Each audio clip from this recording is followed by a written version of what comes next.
Hey, what is up, everybody? This is Silver Spook, and this is the Silver Spook live stream, and we are going to be talking today about native people in games, especially video games, such as the video game Prey. And today, I'm specifically going to be talking about the the game Prey from 2006, which is that's was that 16 years ago. So this is an old game. Um, um, Full disclosure, I haven't actually played the most recent one, but unfortunately, I went back and watched a bunch of the play of this game, like let's plays of it, to get a sense of like what was the game about. So I remember when I first played it, which was actually not, I didn't play it when it first came out. I played it like within the last decade or so. I remember when I first played through this game, it was very much,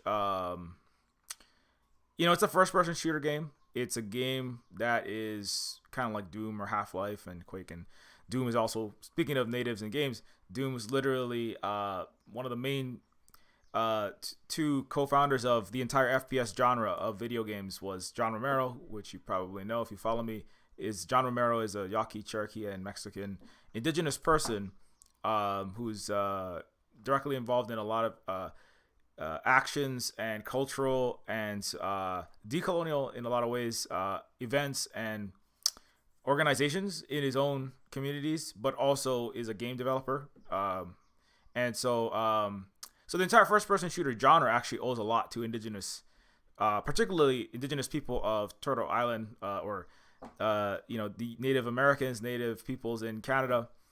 And so Prey is one of those games that also has like the main character, the protagonist, is an indigenous person.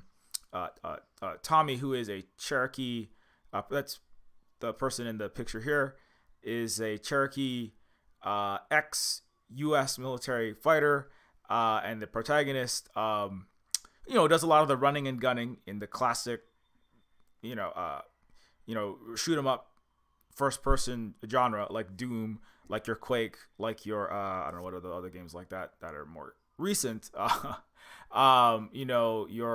like Overwatch. Well, that's more of a multiplayer game, but this is mostly a single player game. But the first person shooter genre. But this is another one that had a similar representation was Turok. From that was actually one of the earliest. That was from the 90s. The Turok the Dinosaur Hunter. But the thing I like about Prey specifically, and I'm gonna be talking about other games as well, but I just want to kind of front load Prey, is that and not like, in all fairness, the entire team behind this game was not 100% indigenous peoples, of course, but the main voice actor of the game was, if I'm not mistaken, indigenous person, and who himself said, and he was also an activist. Actually, two of the main voice actors are indigenous people. The game story focuses on the Cherokee Domasi Tommy Tawodi, as his girlfriend and his grandfather are abducted aboard an alien spaceship known as the Sphere, as it consumes material, both inanimate and living, from Earth in order to sustain itself. Tommy's Cherokee heritage allows him to let his spirit roam freely at times and come back to life after dying. Actually, let me put some of this footage up here. Actually, this is a very interesting scene. Maybe I'll just play a little clip of this that specifically deals with, because that's one thing I liked about Prey, is that it doesn't just kind of like have a token. It doesn't just have a token native character, a token Cherokee character in the story, and then kind of disregard everything else about Cherokee people, culture, heritage, history, etc. In the kind of light of the kind of embarrassing Blizzard, was a Blizz Activision leak. This is even more kind of poignant, where they had this rubric for how diverse is this character in terms of gender, in terms of ethnicity, in terms of race, in terms of queerness. But this game, like, is trying to not get the ads in here. Let me just play for a second.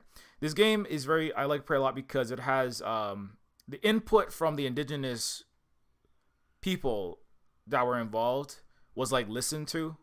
and at least from their own words. I don't know everything about Cherokee culture, so I can't confirm whether this is an accurate representation. But okay, I don't want to watch that. But it's a game that the people that were involved, right, that were indigenous, said they took the creators, because not all the creators were indigenous. There were a lot of average American people or Canadians or whoever was involved, but they were listening. They're taking the input from the indigenous people and implementing it, not like listening to it or hearing it and then disregarding it, which is a thing that happens all the time in industries like the game. This is a screenshot from Prey. This is a part of the Spirit Walk portion of the game. Like Doctor Strange, right, is really popular right now.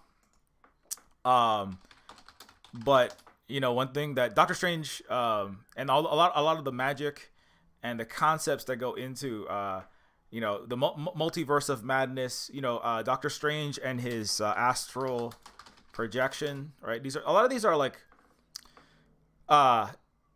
Eastern, which is indigenous to Asia, culture, philosophy, and lore. Spirit walking, and it's not the same as astral projection, but it's like your spirit leaving your discorporate non-material, like soul, consciousness, whatever, leaving your body, and your physical presence being in one place and your spirit being elsewhere. That's like something that's been in a lot of indigenous peoples' cultures and heritages, including the Native Americans, including or Native Turtle Islanders, Native peoples of Asia, and around the world. And so when Doctor Strange, is gets his spirit astrally projected by the Ancient One, you remember the first movie, and it has happened in multiple movies. It's kind of just where this is coming from is obfuscated by the Marvel Cinematic Universe, and there's a lot of movies use these kind of concepts, whether those are like time travel, astral projection, a lot of magic, it not all being about you, right? The undoing of the ego and thinking of collective, and sometimes I'm going to talk about spiralic temporality and the capabilities of dealing with hyper objects and that kind of stuff. But these concepts of like being part of the collective and oneness, right? These things are like lost in Eurocentric culture and I'll call it the younger races, the younger peoples, the younger cultures. But these things are like the norm, in other indigenous cultures. And the spirit walking, getting back to Prey before I go too far off, is very much like, so where Doctor Strange takes astral projection from some unknown, it's a white comic book writer writing it as though it's just some magic out there in the universe, disconnected from history and actual existing Cherokee, Anishinaabe, Chinese, Vietnamese, Hawaiian, and other African cultures, because there are real cultures that believe these things. And it's just somebody takes that and then just like scrubs all the actual existing peoples off and their histories and their beliefs and their stories out of it, and then makes astral projection. Whereas Prey is like, well, let's have our spirit leave our body, but let's like tie it to the actual indigenous people's history and beliefs. And so that's what I like about the game. And it's because there were just average white writers and creators and just non-indigenous creators involved in the programming and the art, in the writing, in the game design, the QA and testing and all that kind of stuff, right? But when it came to like, okay, but we're having an indigenous character and we want them to have abilities, right? Superpowers in comic book terms. We want the nano augmented super agent characteristics is the Deus Ex or cyberpunk form, right? Or mechanical cyber limbs that are made of titanium is the but we want the character to have these abilities and these other aspects to them, but we don't want to like tie them, because mutants is about radioactive spiders bites you, right? A lot of comic book characters. Captain Marvel is space alien superpowers, right? But like, what if the abilities, right? Doctor Strange is disembodied astral projection, scrubbed of its actual cultural heritage. But what if like we like tie the powers, the superpowers, to the actual heritage of the character? You know, because it's not. Is you can do that, but that means you have to actually like listen to the indigenous people who you're drawing source material from, right? Kind of like how most music and culture and dance like it comes from black, brown, or indigenous people in the United States. Like rock music is descendant from black invented blues, etc. Why not scrub why don't you like not scrub the source, you know, and discredit the source? You know, like I have you know, other YouTube videos recently about alienization of indigenous feats. It's about scrubbing the source of the pyramids of Central South American ziggurats and you know, civilizational feats, right? You know, the 70,000-year-old it's like 10 times older than European culture, African culture, scrubbing all of their successes, right, and then crediting it to aliens. Why not like credit the source, you know, which is more often than not indigenous people? So that's kind of my that's why one reason why I like Prey, and its representation of the native person in the game is very much a I mean, to my mind, I mean, I'm not a Cherokee person, or I'm not a First Nations person of Turtle Island, although I have like distantly Choctaw heritage, but I'm not like connected to that. So it's not up to me to decide whether it's good or not. But I to my mind, and from the other people that have been involved in it, I'm a native Hawaiian myself. It appears that way. And to also John Romero, I was watching John himself was saying he approved of and liked the way that they depicted the indigenous person in this game. So that's why I'm like, and also I like the game just in terms of like gameplay. There's lots of things to like in this game. But anyway, this is not a game review channel, although I pretend like it is. Let me just play a little bit of this. Let me see. Oops. Yeah. So this is some of the I wanted the part where you talk to Grandpa, and I think I lost it. Okay.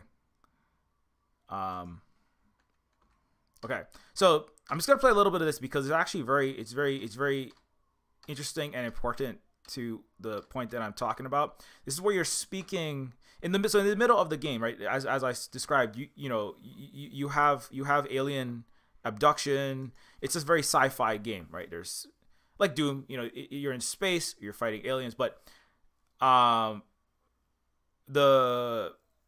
it jumps between that, and then it jumps into parts where you're speaking to your ancestors, your grandfather, in like a unnamed place in space and time, which actually deals a lot with this concept of the spiralic temporality, or the non-linear Western concept of progression and getting better. And we're here, and before we were there, but now we're better, in this kind of a linear line graph of time. And we're different from who we were there. The indigenous kind of view of time, spiralic temporality, which I've talked about before, is kind of, you can kind of see it happening here in a lot of the game, where you're in the present, but you're also connected to the past, and you're constructing the future, which is also with you, right? Speaking of like 7 generational thinking, right? How do indigenous people think about their great grandchildren and actually act on it in the real world, which is how they preserve the Amazon, right? Stop the destruction of the soil and the water. For thousands of years, Hawaiians have kept these islands inhabitable and maintained the pristine conditions of the water, the land, the air, and the birds, with 1 million people living without destroying, right? Indigenous people of North America, right? Central and South America kept their, because when you think in terms of like, that's part of spiralic temporality.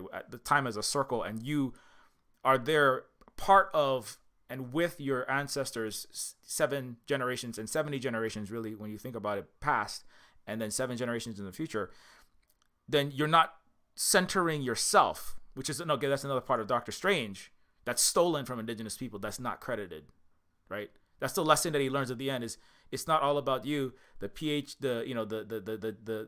the doctor with multiple advanced degrees doing neurosurgery, stuck up and wanting all of the accolades and prestige for solving a aneurysm with a tumor inside of it at the same time, like having the greatest medical accomplishments for your own personal self-gratification and ego. And he treats everyone around him like garbage, right? The white guy. White, very smart doctor man. And he learns that it's not all about him, but that's you know, and then that is just normal indigenous culture, you know. It's why the planet's on fire and you're about to have nuclear war and kinetic war, and Poland is getting its, and Finland is about to join NATO, right? It's because people who run the West don't think about anything outside of, well, I'm 70-year-old Biden, I'm gonna be dead soon, I don't care, I make a lot of money, and be on TV. They don't. The Western powers are not thinking outside of the next 5 minutes, right? But if they thought, like if everyone also, not just them, but a lot of the people, thinking about their healthcare right now, and their apartment, and their $35 an hour that they want right now, and their entertainment right now, if people thought in indigenous, you know, deep time and spiral temporality, we wouldn't be having these problems. So, but that's a thing that you can't really get out of that if you just keep pretending like you get it, but put a white woman playing the indigenous wisdom holder, right? The ancient one is played by a white lady, a white British lady. So that's weird. Anyways, whereas the ancient one in Prey is played by an actual indigenous wise person that's actually an ancestor, you know? So anyway, let's watch some of this before I go off too far. Okay, so this is a scene in Prey where you leave. Actually, let me go back to the alien spaceship so you can see where you exit. You exit the science fictional first person shooter part. You exit the Doom Quake, you know, killing aliens in space with technological guns and gravity beams, and you warp through portals, and it's a lot of fun, and there's a lot of inventive game design that happened in this game. But then you go from that into the spirit world, so let's take a look at that.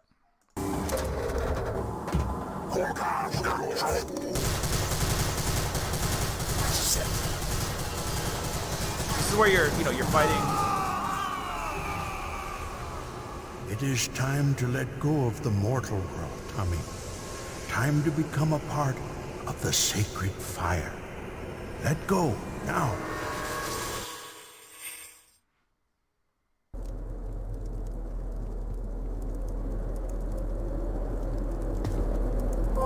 Come, Tommy. Join me. Grandfather? What is this? Where am I?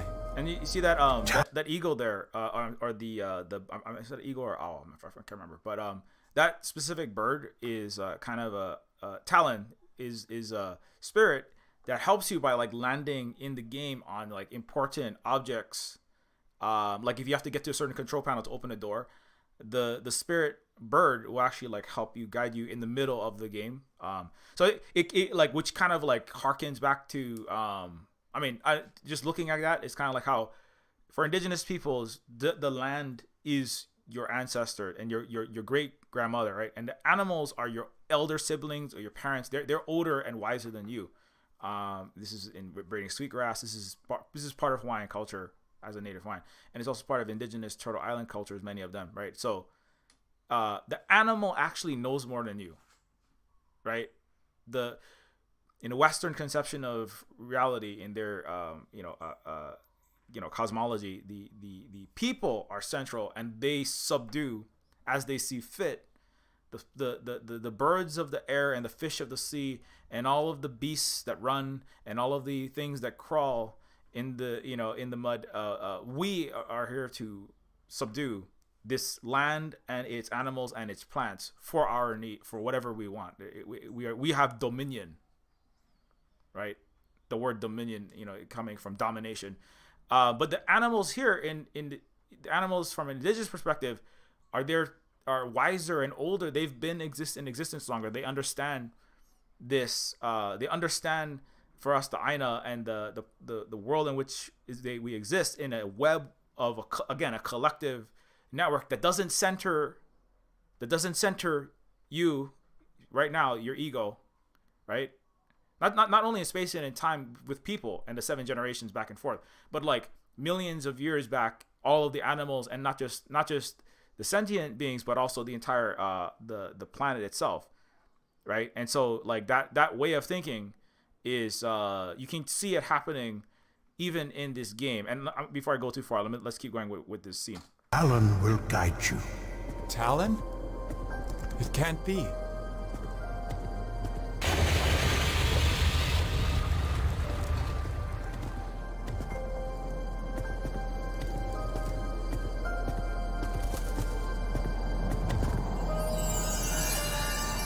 Silugi. I saw you die. Where am I? This is the land of your fathers, Tommy. The land of the ancients. The land of all that Cherokee crap, it's a bunch of superstitious bullshit. See, the other thing I like about this is that the main character Tommy, I don't want to get another ad. The main character's struggle, the things that the main character is dealing with as a Cherokee person, right? Actually, I'll jump back to the beginning. The main character is Tommy, who is come back from fighting, right? This is in the bar earlier in the game, and he's come back from fighting in a war in sorry, I gotta get rid of this ad. Tommy has come back from fighting in a war for the United States. He was in the U.S. military. He's come back to his reservation, and there's nothing for him there, or he sees it as like this is a because of colonization, right? He sees his own culture and indoctrination into the colonizers' worldview, history, and mindset, right? Tommy, sorry, I'm just trying to get an image while the ad loads. Tommy is trying to recapture. I'm sorry, Tommy is like lost himself in the colonizers' world.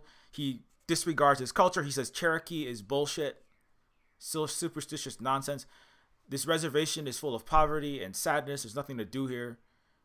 There's a better world out there. I got to go to California. I got to go to Los Angeles. Or we're going to go. He wants him and his girlfriend who's with him wants to stay in the reservation on the Cherokee land. She says, no, Tommy, I don't want to leave. This is our home. This is where we're from. It doesn't matter if it, it doesn't matter if it's, here, this part. It doesn't matter, Tommy, here, let me play a little bit of this. Just for a few days. Here. So, did you think about what I said? Tommy, not this again. Come away with me. Just for a few days. Off the reservation. Why can't we just be together here? You know why. I hate this place. It's a goddamn cage. It's no way to live. This place is my home. My job is here. My family is here. Do you think you're saving me by taking me away? I'm Cherokee, Tommy. Just like you. You should be proud of that. Look, I know the tribe's important to you. It's just... it's never meant anything to me. Hey, Pocahontas, let's have 2 more cold ones over here. Last call, boys. And you have the drunk people from elsewhere. But, importantly, it's kind of like the main character is kind of like torn out of his culture by colonization and also by extension like fighting in the military. That's indigenous people of color, Native Hawaiians like myself we're overrepresented in the U.S. military because of the depths of the impoverishment that we disproportionately suffer. One of the few ways out that the U.S. gives right now, they're taking all of the budget for food, housing, and clothing, and they're throwing it into the war right now. $40 billion going to a war, a nuclear, possibly needless war in Eastern Europe as we speak. And we are the people that are put at the front lines to get out of poverty, right? As one of the pathways out. And so Tommy's character is like a very honest representation, because a lot of times indigenous peoples, when we show up in games, are it's Pocahontas, so it's kind of racist, incorrect depictions of our own history. Sometimes it's depictions of us as kind of casino. I think let me actually get a quote from the actor who talked about Cherokee culture. Yeah. So the voice actor who played Tommy in that game said, Hollywood typically relegates our different indigenous cultures either to a single pan-Indian construct of some type, radical, that's American Indian movement protester types, or slick corporate anglicized casino businessman types, etc. Or most commonly as a historical figure, typically from a Plains culture, Pocahontas. In fact, the overwhelming majority of roles written for Native actors are the Western genre, which is basically cannon fodder for white dudes with guns, right, solving the world's problems, right, like the Lone Rangers and the Clint Eastwoods of the world, of Hollywood and cinema. In fact, the overwhelming majority of roles written for Native actors are in the Western genre. There are few opportunities for indigenous people to appear outside that paradigm, and when we do, it is often equally narrow in focus. The writers at 3D Realms, that's the publisher of the game, were always open to my comments, which I freely offered and took my notes seriously in nearly all instances, changing the dialogue or thematic content. So, so you know, I mean, when I played it, I remember like, oh wow, this is like, the representation was like, you can't have perfect representation. There's no such thing as like a perfect game or movie, but I thought it did it very well relative to the rest of content and games and movies that were coming out in 2006. This is a decades before there was any, kind of anything like a mediocre left movement. Not that it's very strong in the moment, but in a lot of ways. But in the United States, this is in 2006. This is like full decade before even the Bernie Sanders campaign. The gaming industry was not even thinking really very much about these things, and so it was pretty progressive for that time in that way. Anyway, so back to the game. Let's go back to this scene here though. Oh, hell no. Actually, we don't need the rest of that. Let me jump back to the Spirit Walk, which was, I think it was right here. Yeah. Where am I? Land of your fathers, Tommy. The land of the ancients. The land of the... All that Cherokee crap, it's a bunch of superstitious bullshit. So, so the process of colonization, I mean, just to speak about that. So that's what feels like very, like, actually representative, right? It's not just fantastical, idealized, historical Pocahontas or, a Sitting Bull in a way that's not actually accurately told. It's not just cannon fodder for cowboys and Indians to justify settler colonialism. It's not just the depiction of, slick casino owner like the main voice actor said, or somebody, as Tekka would say, we're either playing pan flutes on the mountaintop, we're riding whales, we're talking to our grandmother inside of a tree. We just, Western audiences want to see indigenous people doing the sacred stuff, right? But like, that is something that we do, but that's not all we do. That's not all that we are. It's a inaccurate representation of us, right? Whereas this is more uncomfortable, right? Because kind of like, why is Tommy so like distant and discarding of his culture, right? And he has a U.S. military American flag on his arm the whole game with the U.S. Army, and he says, I hate this reservation, I hate this cage, and my culture means nothing. And that's uncomfortable for, that's the truth. It's uncomfortable for indigenous peoples. I'm sure it's uncomfortable for Cherokee people to hear a Cherokee. I'm sure it's uncomfortable for the actor to say, Cherokee culture means nothing to me. But like, that actually is a part of colonization. That's my experience with myself, actually. Hawaiian language was banned when I was born. That's my parents' experience. My mom had the Hawaiian language beaten out of her.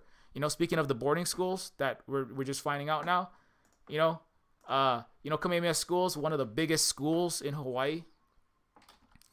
Let's just go here real quick, because this is the real struggles of indigenous peoples that you don't hear about usually. Kamehameha schools. There's a federal report, boarding schools and intergenerational trauma. There's this whole investigation, right, into the cultural genocide, and Kamehameha schools is one of those schools. I have lots of family who went there. My own family, my mother had the Hawaiian. I keep saying my mom had the Hawaiian beaten out of her knuckles. If you look at my mom's hand, she has really fat, swollen up knuckles, and her fingers are all crooked. Is because in school, when she spoke Hawaiian in Hawaii, they shattered her hand with a metal tip of heavy metal, like a garden hose, but like an extra heavy metal tip. She remembers it very clearly. When she was 7, 8, they would take the hose and they would smash it on her hand when she spoke Hawaiian. So the indigenous culture and language was beaten out of children like my mother in the late 20th century, not in 1800s, like 50 years ago, and sometimes more recently than that. They don't beat it out of the kids today, but they do punish kids for speaking Hawaiian in public schools in Hawaii, the state of Hawaii, as part of that. And so this let me see, Nick Hestes has an entire video about this. I think it just came out. Boarding schools were part of the horrific. Boarding schools were part of the horrific. A new report by the Interior. Part of the horrific genocidal process by the United States. And so this has. Nick is a Lower Brule Sioux tribe indigenous educator, and I think he's one of the authors of the Red Deal and the Red Nation, which I've talked about before. Indigenous led path to liberation for the people and planet. And Nick is speaking about this history of the boarding schools, where not just Canada had residential schools, and the U.S. had these as well. And now it's coming to light that thousands of children were brutally, physically, emotionally traumatized, ripped from their parents' hands, etc. And their cultures were genocided. Their people were genocided, and their cultures, in a continuous fashion, were genocided in these boarding schools. One of those boarding schools was Kamehameha schools, and not just that one. My parents went to Catholic schools, Saint Teresa, like Catholic schools, even the public schools were involved in this process. Mormon schools, all these schools. My mom doesn't even know why. My mom doesn't even know why she was beaten, or either that or she's blotted it out of her memory. When we talk about it, all she knows is she freaks out whenever there are if a child like kind of sounds like they're in distress. One time, like one of our daughter was screaming, and my mom doesn't know why. She like lost it once. She almost like went into a fugue state. She went into like a complete like shock and like threatened to do something really outrageous to us when we were in the house, and there was one of our kids was like screaming. She doesn't even know why she was beaten, or she's completely blocked it out of her memory, because it was unacceptable to say the United States was culturally genociding Native Hawaiians by breaking their children's hands for speaking Hawaiian in the 1960s and 70s. But that's what happened. She doesn't even that's why she hates herself. She hates her hair. She hates her skin color. She tries to be as white and Christian and Catholic. My parents are super Christian. That was part of it. They identify even more like Christian before anything else, even before being American, even before liking surfing and water. They do like the water. They like going to the beach and surfing, and they're very strong. They identify as teachers, but they identify number one as Catholic Christians. But that was because if you didn't, you were physically broken, and they don't even realize that that's what's happened to them. Especially my mom. She's like darker. She looks even more Hawaiian. Like she has a curl hair. Like my dad, there's a lot of things going on with my dad, but they were shattered, and that's part of the reality of indigenous. So why am I going to this right now? That's not a thing that games want to talk about. That's not a thing that, this Doctor Strange gonna go into this? The games and movies don't do. They don't deal with that. Does Overwatch indigenous character? When they were deciding to put Farah, the Egyptian character, and then like recast her as a kind of BS Native American? Did they think about, is that in there? No. Right? When Forbidden West was coming out, this other game, Horizon Forbidden West, when they took a European character and just like put it in indigenous clothing and scrubbed all the history, they said, oh, well, it's just an indigenous character. I mean, I'm sorry, it's a primitive character from the savage lands in 3000 AD, 1,000 years after the collapse. Who's causing the collapse, by the way? Europe. Euro settler colonies like the United States. When Horizon Forbidden West took appropriated indigenous culture and slapped it onto a white character, kind of like Doctor Strange slapping indigenous Asian culture onto a white lady and stealing astral projection from their heritage and then throwing it and scrubbing it of meaning and crediting it to white people and putting it inside of this film. Did they think about, are they talking about where this comes from and the heritages of no, they don't care. Right? When they gave a quiverful of arrows and a feather headdress and a bunch of and some of them are hypersexualized, some of the images that when they were trying to sell it more, when they took all of this heritage and the German and the European privileged people were just like making fun games, did they care to represent the actual struggles of indigenous people who they're stealing from? The answer is no. Right? So, so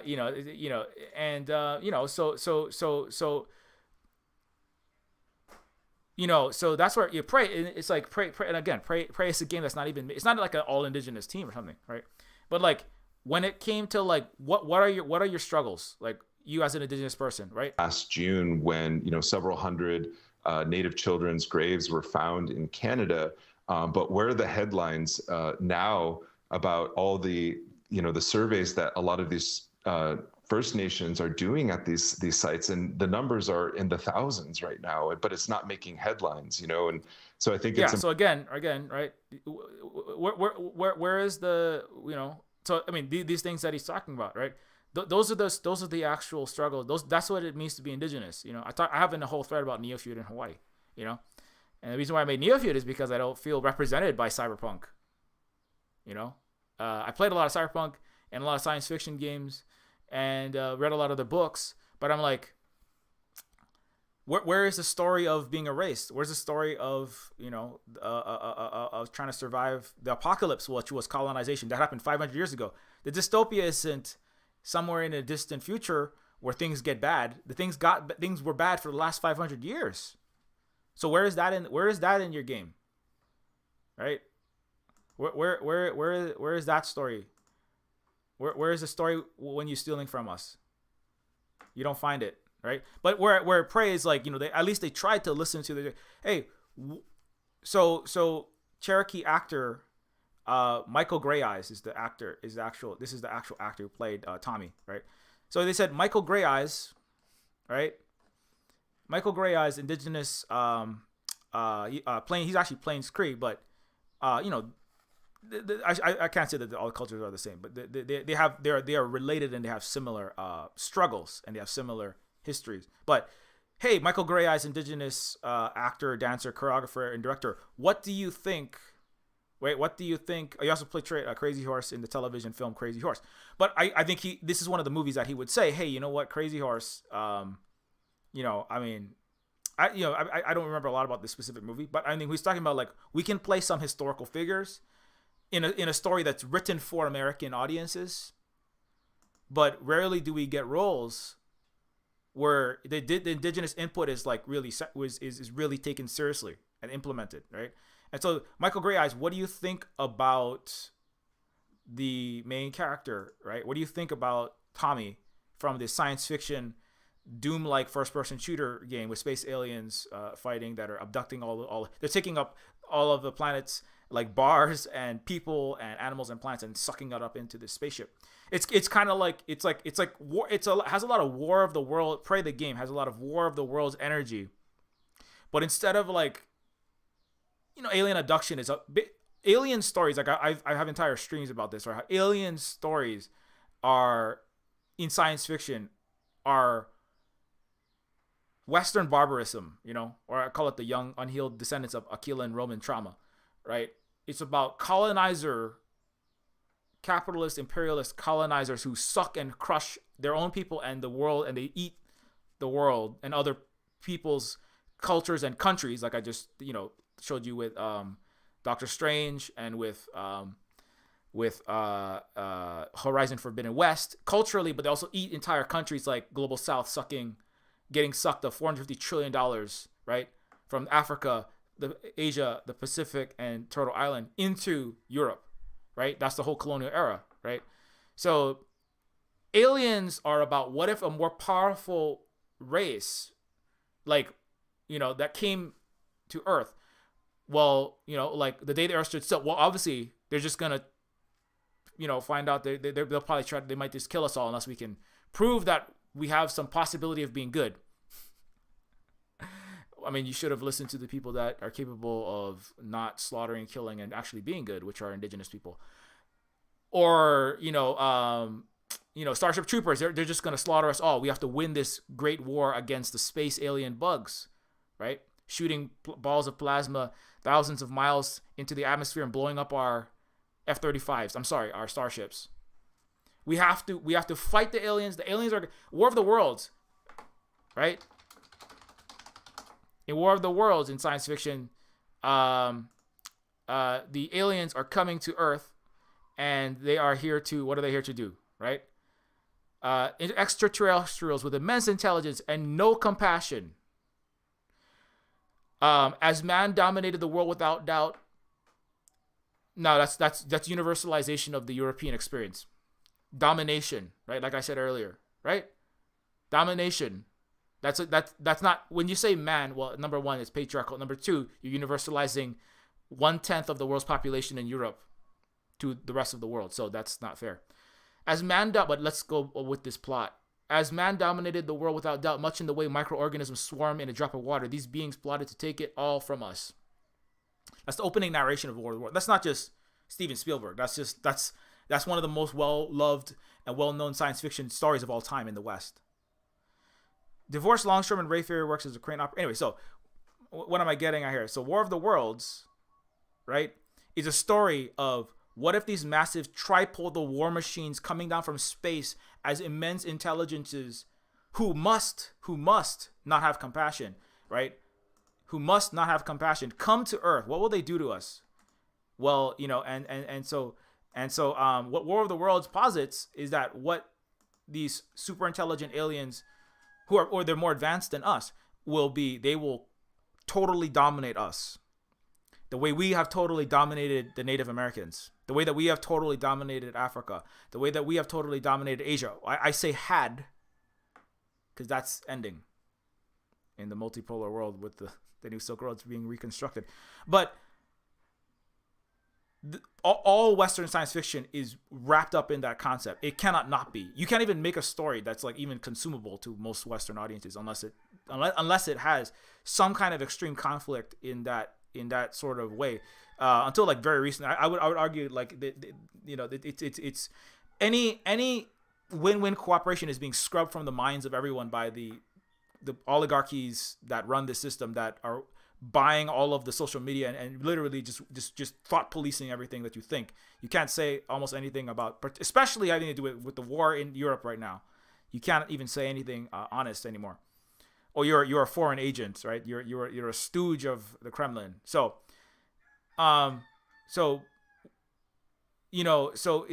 whereas in Prey, right? It begins with the premise that it is possible that you would have a space force that is like Europe drained 450 trillion and all of the coltan and copper to steal the lithium from all of the indigenous peoples of South America, the coltan and copper and the diamonds and the emeralds from Africa, the silk and the tea, and also the bodies and the slaves from Africa, and the coolies from Asia, and the silk and the tea and the copper, and trying to drain the semiconductors, having a harder time with that now, from Asia. Right, all of the idyllic, postcard paradise and the white sand beaches and all the sexualized bodies of the Pacific, like my families, as native Hawaiian in a tropical resort city built for rich white people, draining the world of resources. And so the space aliens are kind of doing that, right? In Prey, they show up and they're literally physically abducting the world up into a spaceship, right? In Neofeud 2, there's a part where I'm working on my own game where the main character is talking as a colonized sentient machine, and all of his people are also slaves, basically, or mind controlled and pumped out to fight in the U.S. the space imperial military, right? The space U.S. military, and he's talking like he's confused, and he's like, why don't did you guys abduct all of the all those alien abductions where they suck you up in a beam of light into a flying saucer, and then send a elongated probe to probe your depths inside of your rear end. Are you guys doing all the alien abductions and anal probing?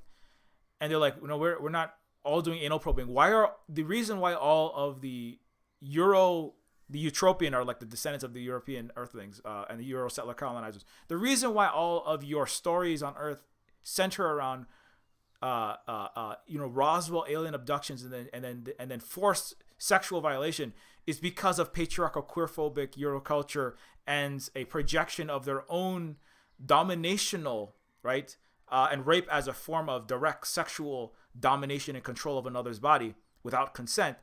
And that is a projection of your patriarchal, queerphobic, Euro-imperial, barbaristic culture into space aliens.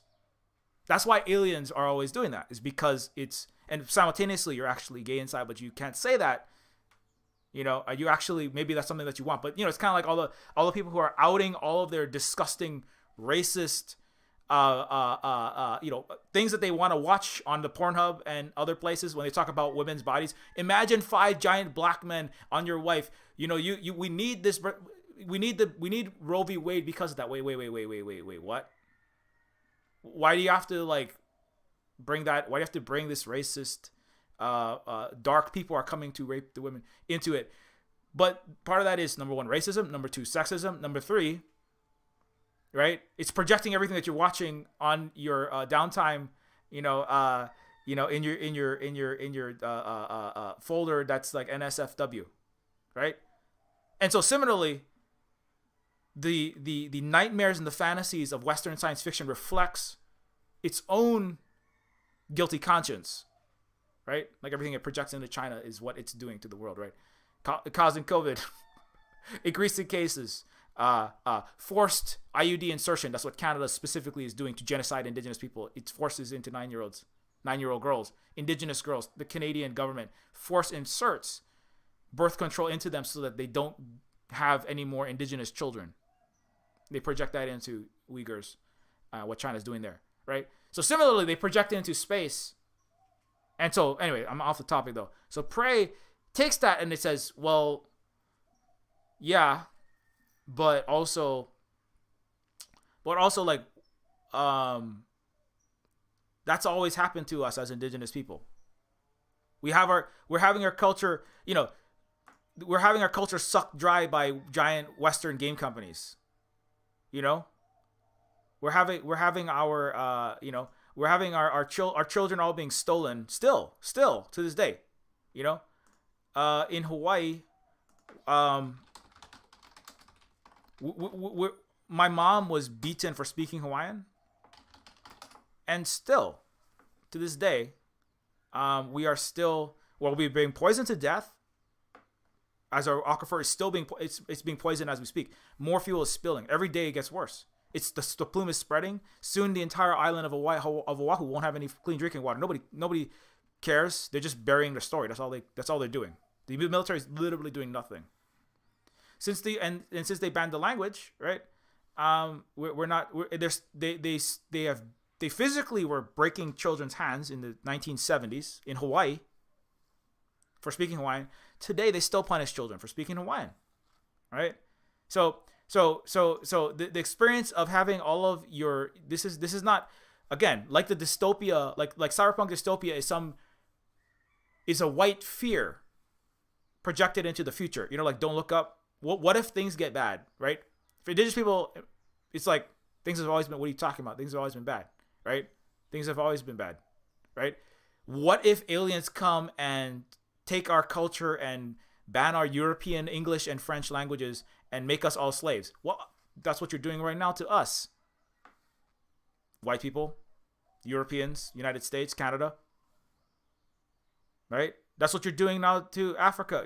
What if they take all of our resources and we Europeans and Americans and Canadians have to like fend for ourselves and be in poverty? Well, guess what you're doing in Africa? Guess what you're doing in Asia? Guess what you're doing all over the world?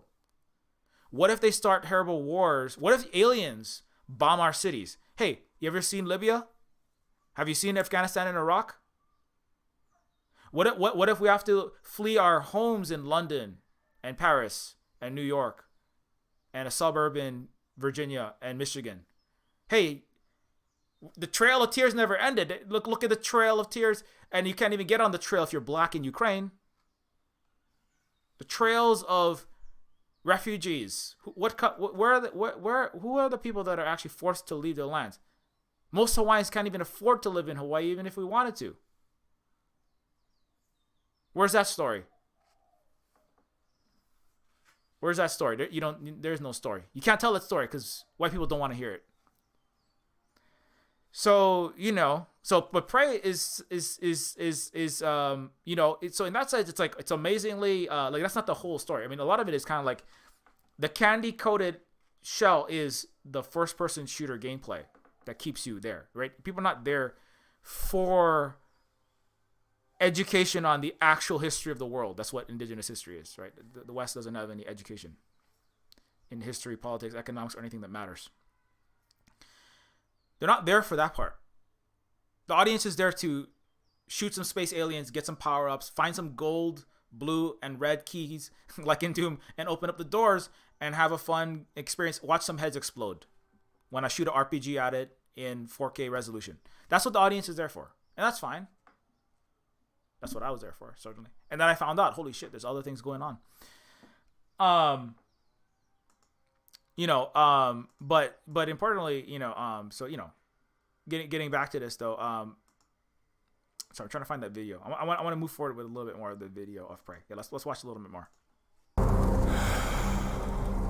I don't believe this. Your beliefs will soon change. How did I get here? Your spirit guide, Talon, brought you here. Talon? My pet hawk?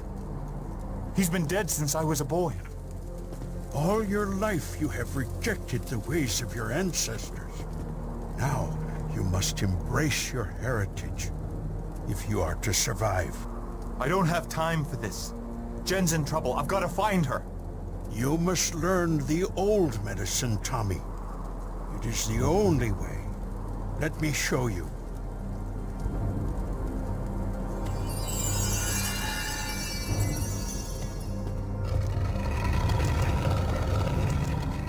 So, and like another thing I like about it is, you have like there's ancient runes, that like on this stone wall.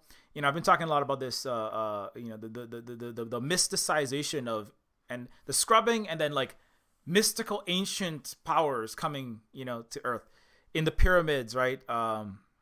Every fantasy sci-fi has something to do with that. Almost every single one, somewhere in its universe. It's Apocalypse in the X-Men. It's Ra. I had the whole thing about Ra from Stargate is about it's a good show, but it somewhere has to alienize or mutantize or again sever the connection, right? And specifically when you're talking about Egypt, you're actually talking about African or all of the world's African and Black people. That's the heritage is all of the creations from the pyramids to their great nations, the systems of writing, of economics, of agriculture, all the hieroglyphics, right? When you alienize that, you're like, it'd be like taking, I don't want to make a comparison because there's not really a way to do this, but it's actually about ripping out real people, all the Black people of the world. They don't even realize that a lot of them don't even realize what has been stolen from them. You know, the same way that my mom doesn't even realize that she's been forced Europeanized. She's been forced Christianized. Right? And when you take it, like I love this actor, I love this getup. Obviously, I've talked about this, but when you go, and then there's ancient power that created these pyramids and taught us to build, and the technologies involved, and the geology and the masonry, and then the advanced, Stargate teleportation technologies and all these other things. This all this stuff in Africa and the Pacific and in Asia, these things came from aliens, right? And there's a movie I was just watching. It actually had Kevin Smith in it, but it has the ancient alien there's a pyramid, with some kind of ancient, eternal cosmic horror that like beams itself into the pyramid, and or helps construct it, and is playing games with this it's like an ancient game that this alien plays with. Like kind of like Predator, actually, with whatever, like into the sense that it's doing it for its own entertainment, with the different sentient beings, and it's been doing that for millions of years, right? But it comes to the pyramid, and it constructs the pyramid, and the ancient ruins are actually unlocking the story of, the hieroglyphics are about this ancient alien or magical, mystical, cosmic force, right? But if you need magic, mystical, sense of wondery stuff in the world that you're constructing, because this is all constructed by writers, right? This is all constructed, by white writers usually, or people that are colonized in that way. And if you need that kind of ancient, mystical, magical sense of wondery, all the stuff that goes into Doctor Strange, all the background lore that goes into this, right? Why does it always have to be, again, disconnected from the culture and the place that you're taking from? I mean, anyway, so I mean, part of the reason why some people will say, well, I don't want to be offensive. Is it really though? Or is it because you're racist? And the people that you're making this film for cannot deal with like the actual history of Africa, which involves, and it's uncomfortable because if you really talk about that history of Africa, why are the African peoples there not at a level of civilization that they once were? Well, black on black African crime. That's the usual one. Well, they just threw spears at each other till there were no more Africans. No, the truth is that Europeans killed, destroyed, Christianized, eradicated, and plundered Africa. That's why there are not civilizations like Egypt anymore. But that we can't talk about that. We can't talk about that in games, in movies, in film, and books. So we have to make up some bullshit about aliens doing it. Anyway, I'm just getting more upset the more I think about that. But it is like, like in the game. So coming back to Prey, I'm gonna try to stick inside the game as much as possible. But in Prey, when you have these, let me replay this part with the magic. So when you have the spirit coming back talking to you, like the ancient one, right? When you have like the symbols, the eagles and the fire and the circle represent something that is actually a part of the multi-thousand, 10,000-year-old people's culture, right? And it's authentically, it is not like literally like this happened in the history of Turtle Island, obviously, right? As far as I know, space aliens didn't come down, and a ex-U.S. military Cherokee reservation, very hot-headed dude didn't save the universe. But I mean, but the culture and the ideas that are being drawn from are not scrubbed of their actual indigenous past, and the character is not scrubbed into a sanitized, hey, I'm a friendly Indian who says hoya hoya, and I also sometimes shoot guns in Overwatch. It's like these are the struggles of Cherokee young men today. I talked about Boy last time, Taika Waititi's Boy. These are the struggles of young Maori people today, right? Boy's dad, in this movie, his dad he calls himself the Shogun, right? Because he's watching all of these U.S. made samurai movies, like The Last Samurai. He wants to be a gangster. He wants to be Michael Jackson. He wants to be all these things. And his son says, "Hey, Dad, you should do wood carving. You do any more of that Maori wood carving?" And his dad's like, "No, I don't have time for that. That's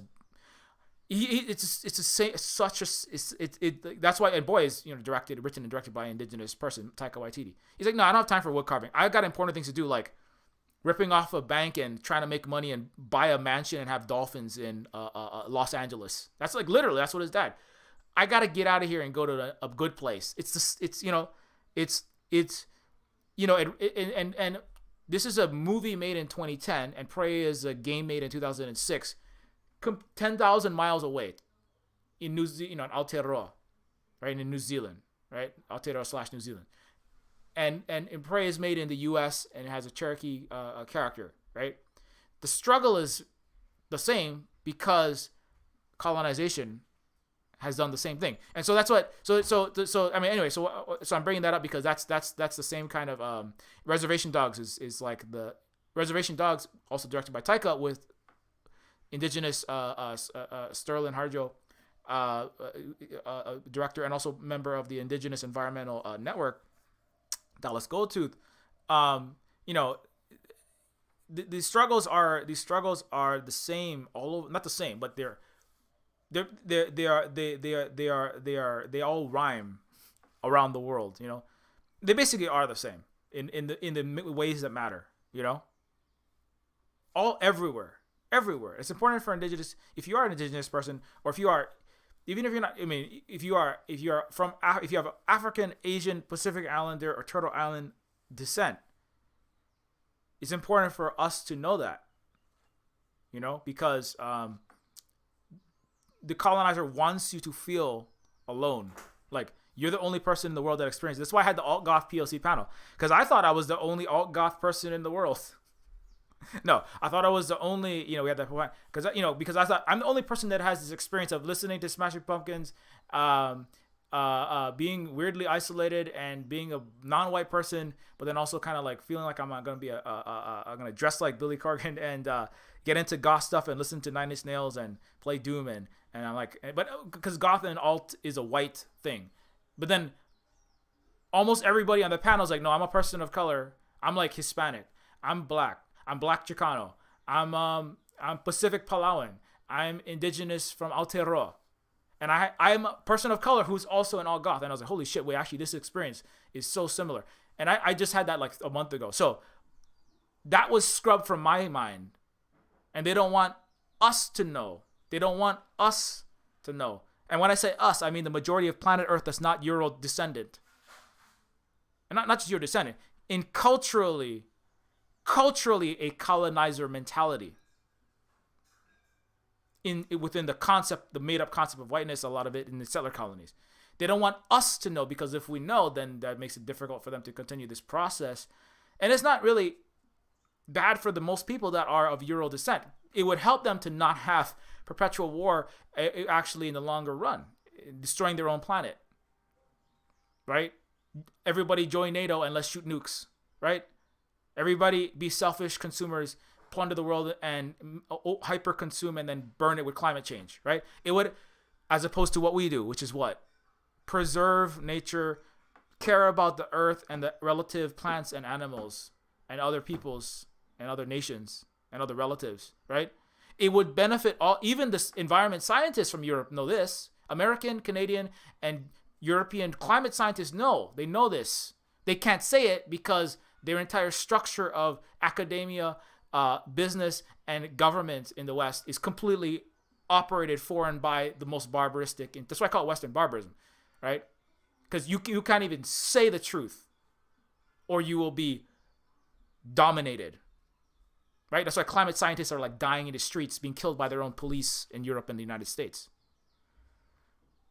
Indigenous people don't kill their own climate scientists, even our Asian relatives, that are getting out from under this, they're like listening to the scientists and like doing their absolute best under imperialism to build regenerative agriculture. Like China is like 50%, 60% of the world's solar at this point. They're leading in every possible category you can imagine. And they're not perfect, but they're leading in all these categories and trying their best to preserve. And the West, all it can do is try to start war with Asia and Europe, start war with Russia in Europe, and war with China in Asia and the Pacific at the same time. That's what they want to do at the same time.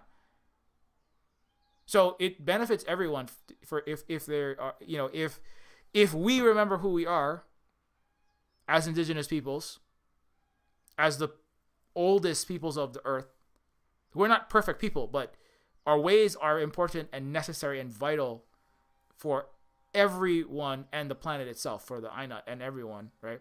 We have to remember that. And so that's why like games like this are so important, you know? I mean, not that you have to play Prey specifically, but like they're important in ways that are not immediately recognizable. It's not important because it did pioneer the concept of like gravity. You can change the gravity and walk on the wall, and then flip directionality. You have like the spirit walk, where you leave your body and walk through barriers and seemingly impassable like steel and glass to open a, gameplay and game design wise, it did do a lot of important things.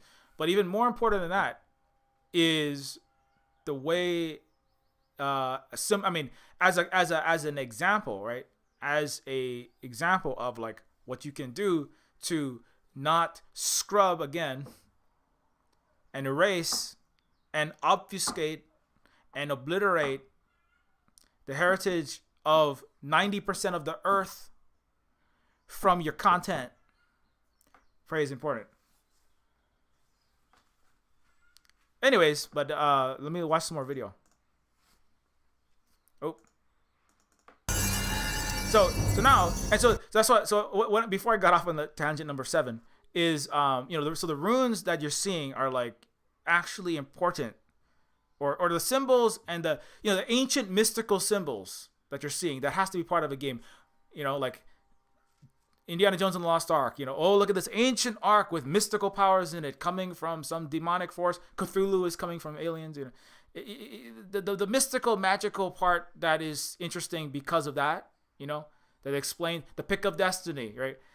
The magical power imbued by Satan into this pick. That the mystical, magical stuff is actually from an actual culture, right? And that's and so when you're looking at the runes are not just these are some runes I made up that's on the side of my Protoss ship. This is the Zelnaga ancient temple. This is the ancient Ra temple that means Stargate. No, it's like this is indigenous Ojibwe language that's 10,000 years old, and it means the passage into the spirit world. And I didn't make that up. Like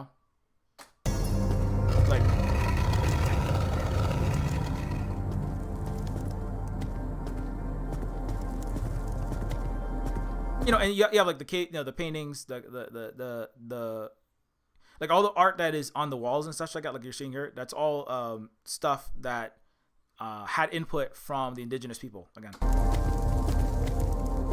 I mean, if I'm getting this wrong, if you're an indigenous person and you know this and you're like, Silver Spoon, I think that's wrong. I mean, I'm just because I cannot cover every single thing, but then just like from what I've been able to gather, I know because nothing's perfect. I mean, I made Neofeud. Neofeud's not perfect, but I mean, like, it's a good faith effort, is what I'm trying to say.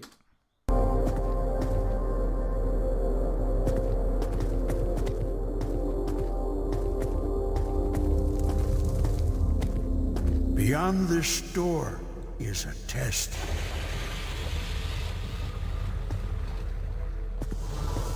What the hell is this? Let me out of here. I've got to get back to Jen. You must be... Actually something here is... Get me out of here. I gotta get back to Jen. I have to get back to the present. Right? Like, I have to get back to immediately what's happening, right? And it's like, but, like for indigenous peoples, I mean, in the United States especially, that has no past, right? That's why, Europe is a living museum, right? Now, a lot of its history is bullshit. That's my problem with what European history is. They teach 75% of France think that the U.S. won World War II. So they're not only they have bullshit history that's even constructed and implanted by the CIA, but the U.S. has no history. It's very present-centered, right? It's like a New York minute. Time is now. Time is the furthest the American thinks is this fiscal quarter. how many millions of dollars I'm going to get in the golden parachute when I jump out of the building circa 2008-09 after I finagle Applebee's waitresses making $7.50 an hour into a subprime mortgage and repackage that as a derivative and dump it in the firefighting, the nurses, and all of the teachers' pension funds. How much money I'm going to make this quarter and then screw the rest of the world. I mean, never mind the future. Who cares about where I came from? Yeah, I'm Cherokee and I'm half Cherokee, half white. I mean, Irish descent, but I'm living in New York. I don't care. Who cares about that stuff? I'm an American now, and I'm making money in New York City. I was going to be a high-frequency trading Goldman Sachs algorithm programmer, helping giant banks and corporations under the highest capitalists, imperialists in New York City, execute lines of code to make million people starve in Africa. That was literally my job, would be jacking up the prices of grains of rice in Africa. Like how you're paying more for your food everywhere now? That would have been my job. Would have been to rig international commodity markets. That would require ripping all of my past out and just becoming an American. Because I couldn't look in the eyes of all the homeless children in Kalihi and in my hometown, all the Hawaiian and Filipino homeless children that I would be making doing this hyper-capitalist unhingedness in New York City if I were to do that. So being in the moment and everything else, the past, the future, unimportant. The moment, my gratification, my money, my bank account right now is the most important thing. America is just like hyper. It's hyper Euro barbarism, but it's not like they really were thinking outside of their own present oligarchies when you were a Bourbon king or you were a British monarch. But it's still individual and me centered. It's not 7 generations and 70 generations. If it was, they wouldn't be blowing the earth up, right, and plundering it. But when Tommy's character is thinking in the moment, right, that is his colonization. I would argue that's like part of his colonization is or at least to me, I'm like reading that into it. If it's not, I gotta do what's happening now. What's happening now is what's important. What's happening in the past, who cares? Cherokee heritage, my Cherokee heritage, that never meant anything to me. Who cares? The future, I mean, maybe I'll make it big in Los Angeles. I gotta save my girlfriend. I don't care. I gotta go do this thing right now.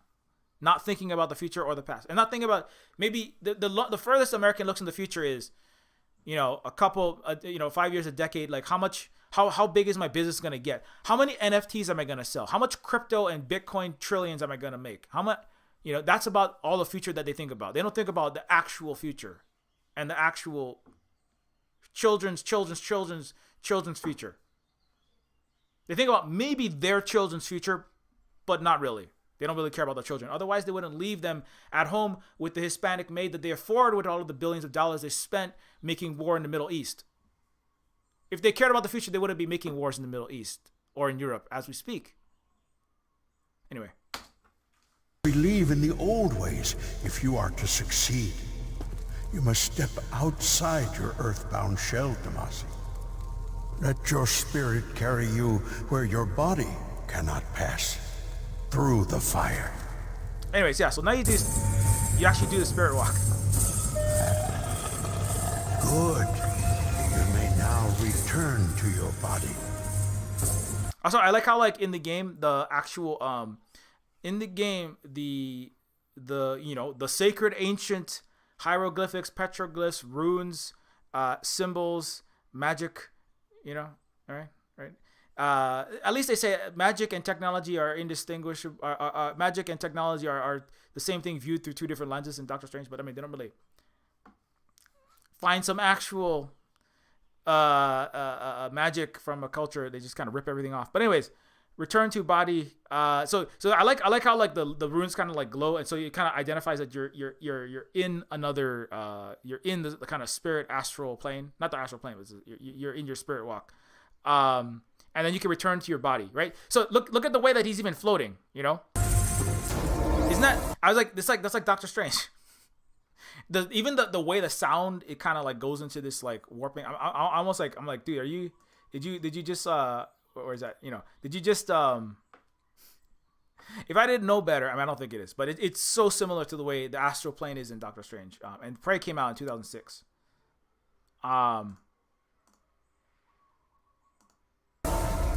You have learned well.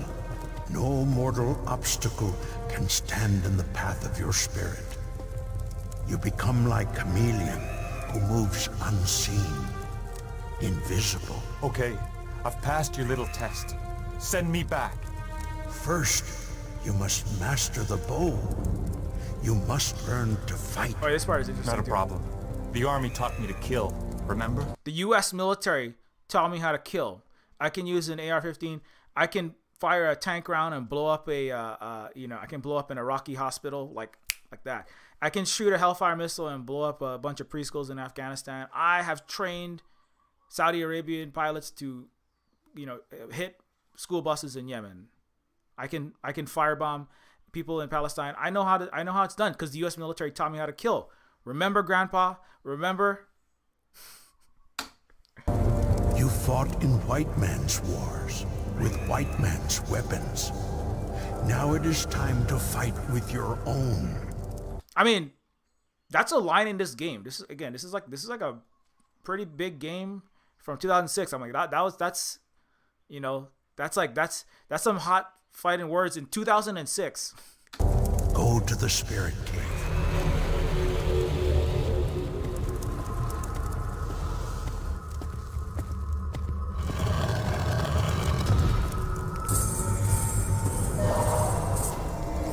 This bow is the weapon of your spirit form, but your bow must be replenished. Claim the spirits of your fallen enemies. There is still much to learn. The power of the Dark Ones grows ever stronger. I don't have time for this. Jen needs me. As you wish. Talon will guide you. He will become your eyes and ears. Heed his warnings well. Never thinking about where he was going, what he was doing. It reminds me of Yoda talking to Luke. But when Yoda talks to Luke, it's like the ancient one talking to Doctor Strange. But you know what that's like? That's like indigenous people talking to their own children. Except you scrub it of all historical context.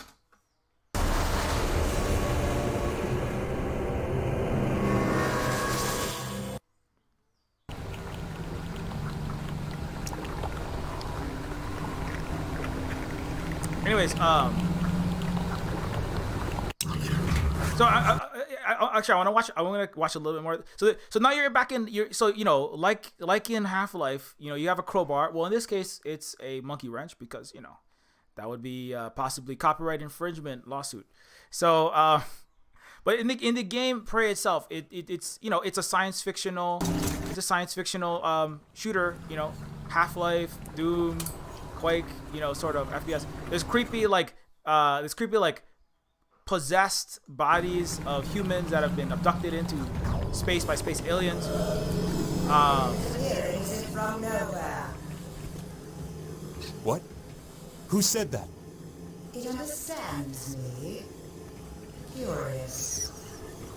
This human is a mystery. Find him. That's the space aliens inside of your mind. I'm gonna jump forward to where you actually see the spirit walk. So a lot of the game is you're basically just you're adventure gaming through xenomorph alien hive like / Doom dark. It's very horror-y inside of the alien world. There's a lot of possessed people. There's creepy 5-limbed aliens that spit acid and have bloody jaws. There's creepy spirit children like in Silent Hill. Let's watch this part. Let your spirit carry you where your body cannot pass.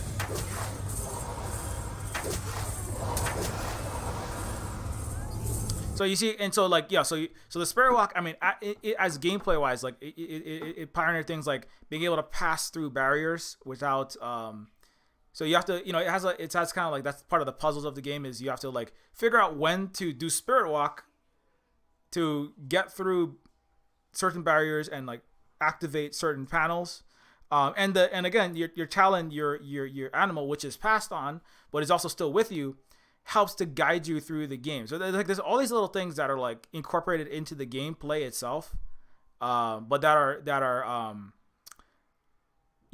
directly related to indigenous culture and history and heritage. So that's the stuff that's like it makes it a very singular game in that time. Maybe there's other games like it now, but certainly in that time. And then you have control panels. You're in a Star Trek spaceship. You got hissing, hydraulic sci-fi doors. All of your classic sci-fi shooter tropes are out and about and aired out. What the? These weird, creepy bodies flying around. You've got Taika Waititi's friend. Taika Waititi's friend Sam Neill from Event Horizon is in this game. That's Sam Neill. I don't know if you know Sam. You know Sam? Also used in a very good documentary about the history of colonization and Captain Cook that Positive Synergy was showcasing on a recent stream. Our brother Positive Synergy. But anyways, what? There are enemies ahead. Oh yeah, that's right. There's other like indigenous encoded people. I'm not sure exactly who these people are, but they are in the game. The other humans, Brother, like that guy. there are enemies ahead. Wait, come back! So you gotta use your spirit walk again.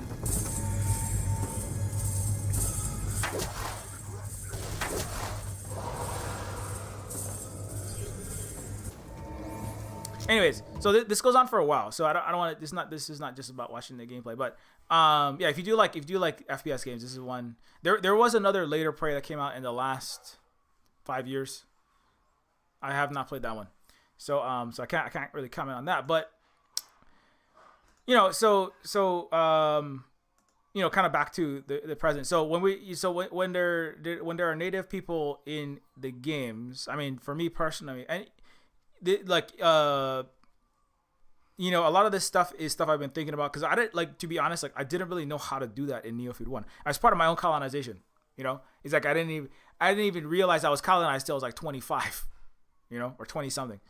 I didn't really sink in what that really meant until like much later. It was actually Maori professors in college. For most of my life, I was just fully Americanized. My parents were Christianized. They had the Hawaiianness beaten out of them, and I was like 3/5 of a American, too brown, little too dark, nose a little too wide, accent a little bit off. That's basically who it was. Your body's a little bit strangely shaped. Like my mom, hair is a little too curly and weird. Your hair is a little too black to be fully American, to be fully human. And that's just who I was. The malformed American white person for most of my life.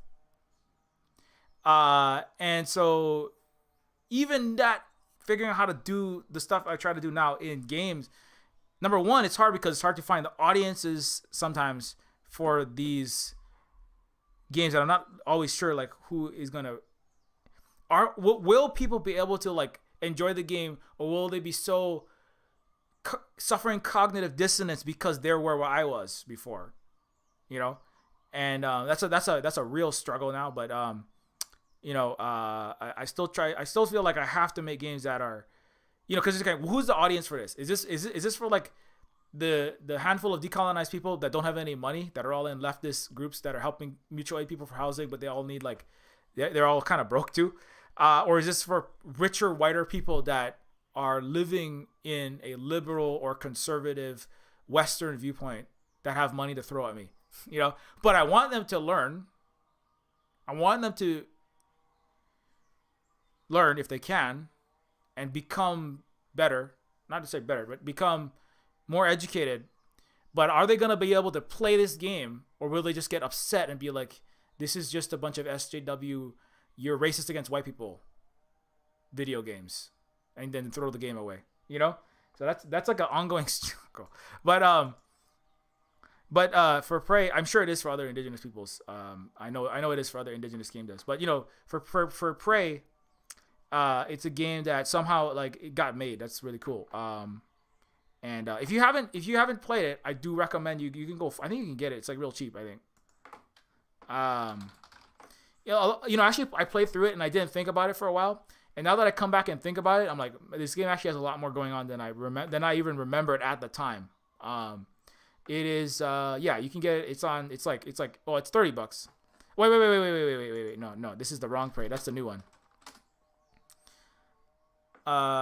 Where's the other Prey?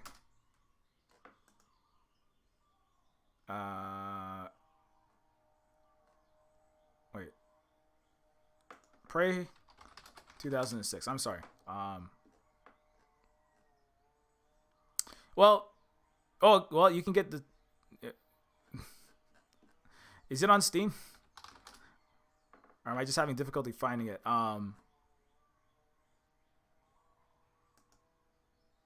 Okay. Anyways, I can't. I don't know. It seems to be on Steam. But I'm having difficulty finding it. But you can definitely get Prey if you do want to play it. I know you can get it somewhere. Oh, it's just the game.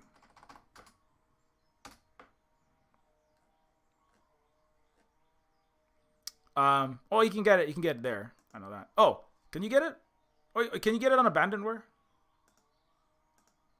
Oh yeah, I know. Hey, look at that. So if you're one of our indigenous comrades that doesn't have any money because you're trying to pay for your $500 insulin and your $3,000 rent, and you're leftist and they don't pay you money to be good in the Western world, you can get Prey for free apparently. Is that free? Yeah. Look at that. So hey, guess what? You can get this game for free. So if you're like, hey, I want to stream a game. That's not indigenous. It's not an indigenous made game. I want to stream a game that has a representation of indigenous people, but I want to play just to kind of blow off some steam sort of first person shooter, and I don't want to play Call of Colonialism. I'm sorry, Call of Duty or over racist. I'm sorry, over Overwatch.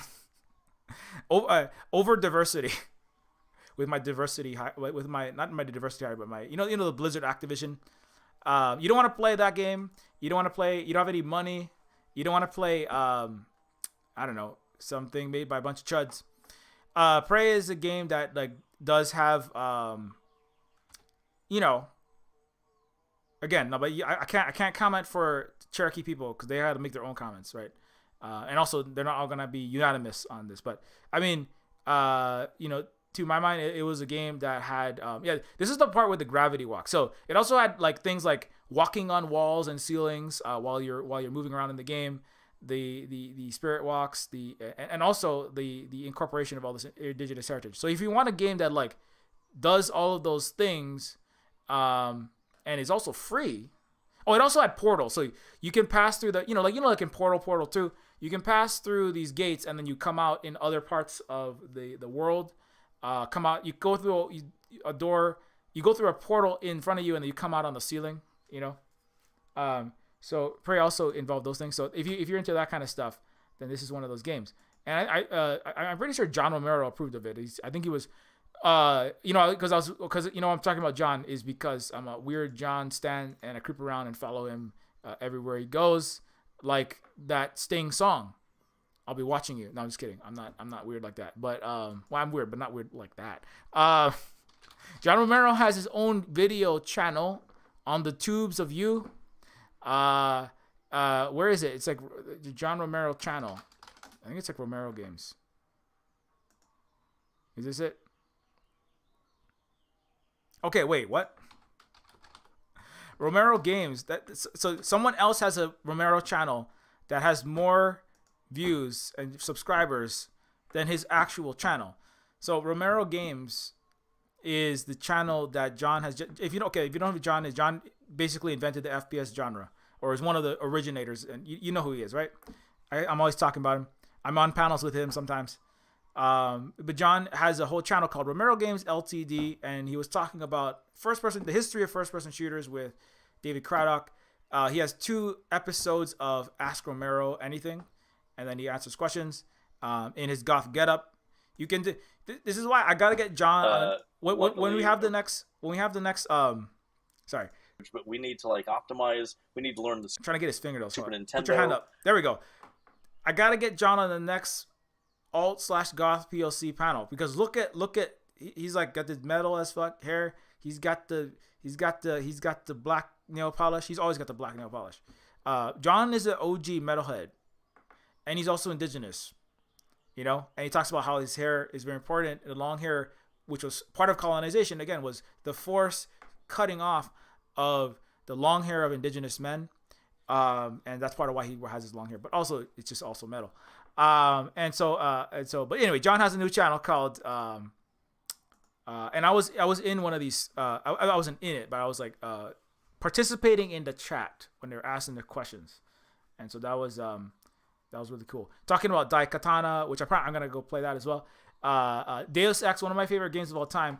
Speaking of this indigenous developer, Deus Ex is I often bring that up, was one of my favorite games, which was without John, this game, which is why a lot of 20 to 22-year-olds exist in the world, is because mommy and daddy met doing multiplayer late night LAN games of Deus Ex after watching The Matrix. This is how my parents met. They see Neo and Trinity. There are 22-year-olds that have graduated college who were born because of The Matrix. That's how old we are. I'm so sorry. I just made you feel old, but or made you feel young if you don't even know what I'm talking about. But Deus Ex is one of those games from that era of the early noughties, praise 2006. And Deus Ex is one of my favorite games. Deus Ex would not exist without John Romero. It's also one of the greatest cyberpunk games ever made. The original. It's got a lot of base anti-imperialist, anti-military industrial complex sort of stuff going on inside of it. There's a video of Ross's Game Dungeon that deals with it. It's very anti-NATO stan, And Deus Ex is a game that also, it has other. It's not a perfect game, but it was good at least in that sense, and it was also a game that wouldn't exist because without John Romero bringing the creative director, right, of Deus Ex, his name was Warren Spector. John, co-creator of Doom and Tom Hall, brought Warren Spector. Where is his name? I just saw it and then I lost it. He brought Warren's. John. Okay, there's too many ads on this wiki site. I'm sorry, but John brought Warren Spector to Ion Storm, and thanks to that, he said, "I'm going to give you an office to work at, to be clear of the problems at his other office." Basically, Warren Spector was homeless, and Warren Spector has said, there is nobody in this universe that loves games more than John Romero. So, and without him, there would be no Deus Ex. And so, and why am I talking about this Deus Ex? Why am I talking about this old cyberpunk game? Because without Deus Ex, there would be no Silver Spoon games. There would be no Silver Spoon games. You know why? Because the first game that I ever made, as a Native Hawaiian,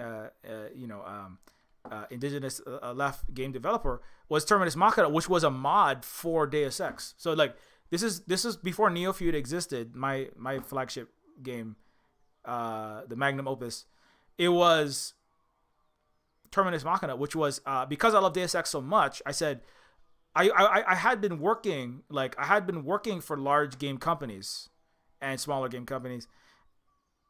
I had working in games for like 20 years. I worked in Half-Life. I worked in Unreal. I worked in the engines, like the one that was used in Prey. But I was sick of being just a cog in a giant machine of, my biggest decisions were like, what side should I put the knife on the left or the right side of the suicide jack in Texas Hold'em or Solitaire for Windows 99, Windows 2000 or 98.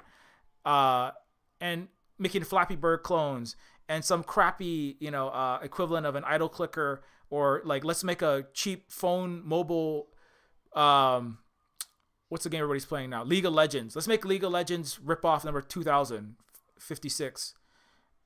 And I was sick of like not having any actual input into like, I want to tell my story in games.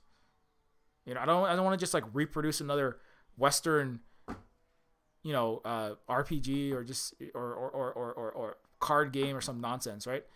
So Terminus Machina was when I first decided I'm gonna try to do this, and this game was a game that I made with the engine, and then I talked to William Gibson, and I'm the Cyberpunk Whisperer, but I made this game based on the Deus Ex engine. So anyway, that's what I'm trying to say. But this is all kind of off the main topic, so I should probably get off of that. But again, Terminus Machina is not. It is a game that is an indigenous made game, and it is a game. A lot of Terminus Machina is about being a homeless socialist hacktivist revolutionary trying to stop iPhone 9 factory worker slaves being mass arrested for being Black Lives Matter, left, and indigenous water protector supporters. It's a hyper political game. I don't even know how you can get more political than this game. But and the main character is a homeless leftist that's like literally getting shot by drone strikes in San Francisco, and robot police, the robots in the hyper police funding are like hunting him down in San Francisco. Just even more dystopian San Francisco for being a brown leftist. And that's basically there's a Karl Marx quote in the first 2 minutes of the game. So it's from that perspective. And I made Terminus Machina because I was like I like this game. I like the other science fiction, but still, I don't feel like the story of what it's actually like to be a broke, high-tech, low-life, or the actual other aspects of my life, because it was a really rough time at the time. We were literally homeless for periods of time when I was working full-time as a social worker and STEM teacher, and that was a lot of Terminus Machina. Neofeud has a similar energy to Terminus Machina, but is its own kind of game. And anyways, so but back to Prey. So indigenous people in games, and not just indigenous people and people of color's representation in games is again very important. It's a thing that I feel is well represented in this game. I got too many tabs. I'm gonna break my machine. Sorry, Raw. I gotta close you. Bye bye. Sorry, War of the Worlds. Actually, not sorry. Fuck you, God. Fuck Tom Cruise. And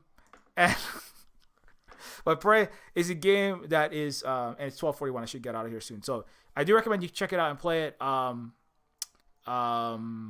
more thing, just because people maybe want some of the Neofeud 2 updates. So Neofeud 2, like I said, Neofeud 1, before I kind of got off track, is a game that's very much about the same kinds of things I'm talking about. It's anti-capitalist, anti-imperialist, anti-racist. It's a cyberpunk adventure game. It's very satirical. It's a point-and-click adventure game. So it's not, the gameplay is not first-person shootery. It's more like Monkey Island, Space Quest, Disco Elysium sort of game. It's more story-heavy, story-centric, and puzzle. It has a few puzzles, but mostly it's cross between a Disco Elysium, Space Quest, and a visual novel, because it has not quite as much puzzling, even less puzzling. So it's even more story and character and world centric, because that's what's important, is the story, the most important thing. But Neofeud is a game that I'm going to play a short trailer of, get a little bit of water, and then I'm going to come wrap this up, and I'll be right back. And don't forget, the game is on. You can see it at the bottom. Neofeud is on sale. I'll be right back after these very brief messages.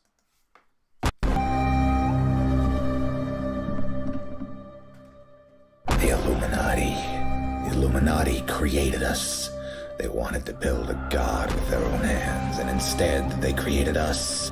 Just because I'm made of silicone and aluminium, I must be doing something wrong. That's machine stereotyping, that is. That's reality, that is. Machines are second-class citizens. Humans are sentient persons by default, ma'am. They have personhood by heredity. There are thousands upon thousands of overqualified slum dwellers. You are my peon. Don't you get it?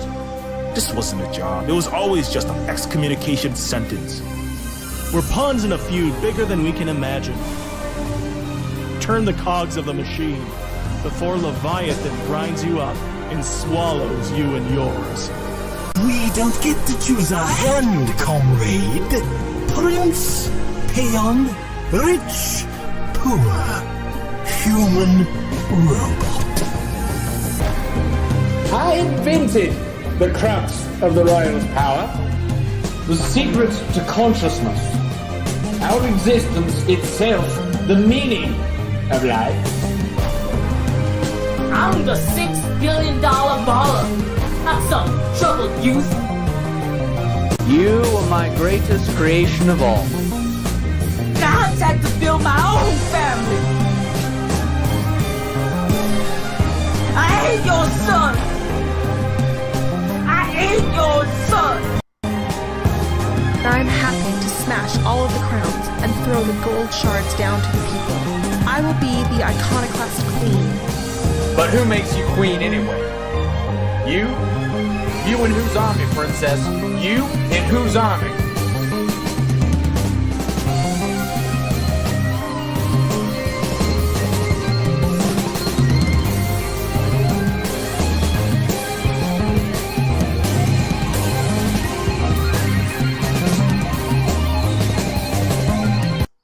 Okay, and so Neofeud is a game that is on sale. It is it does support everything that we do here at the Silver Spook Hui, which is a Hawaiian and also Chinese, Vietnamese, and indigenous Maori or New Zealander word for Hui means cooperating, working together without bosses, without landlords, and also coming together, meeting to do a political action such as decolonize, and other things like that. So at the Silver Spook Hui, everything that we do here is supported by the sales of this particular game that I did spend 2.5 years. Speaking of indigenous representation in games, this entire game is made by myself, a native Hawaiian. I did the writing, the art, the music, and the programming for it, and it is about what you just saw in the trailer. And this game, I definitely know you can get it on Steam. It is in fact on sale on Steam. You know how I know that? Because I put it on sale until May 25th. So if you can pick it up and throw it in your friends and your relatives and your fellow game players, Steam wishlist, cyberpunk fans, adventure game fans, indigenous game fans, leftist game people playing, leftist gamers, consider checking it out. Anyways, that is my PSA for today. And now, so speaking of Neofeud 2 and all the sales of Neofeud 1 do support the continued work on this game. So, I was talking about how like Prey, just to kind of like how does this incorporation of, indigenous concepts and art and symbols and writing and history into the game in an authentic way, right? As Michael Grey Eyes was saying, right?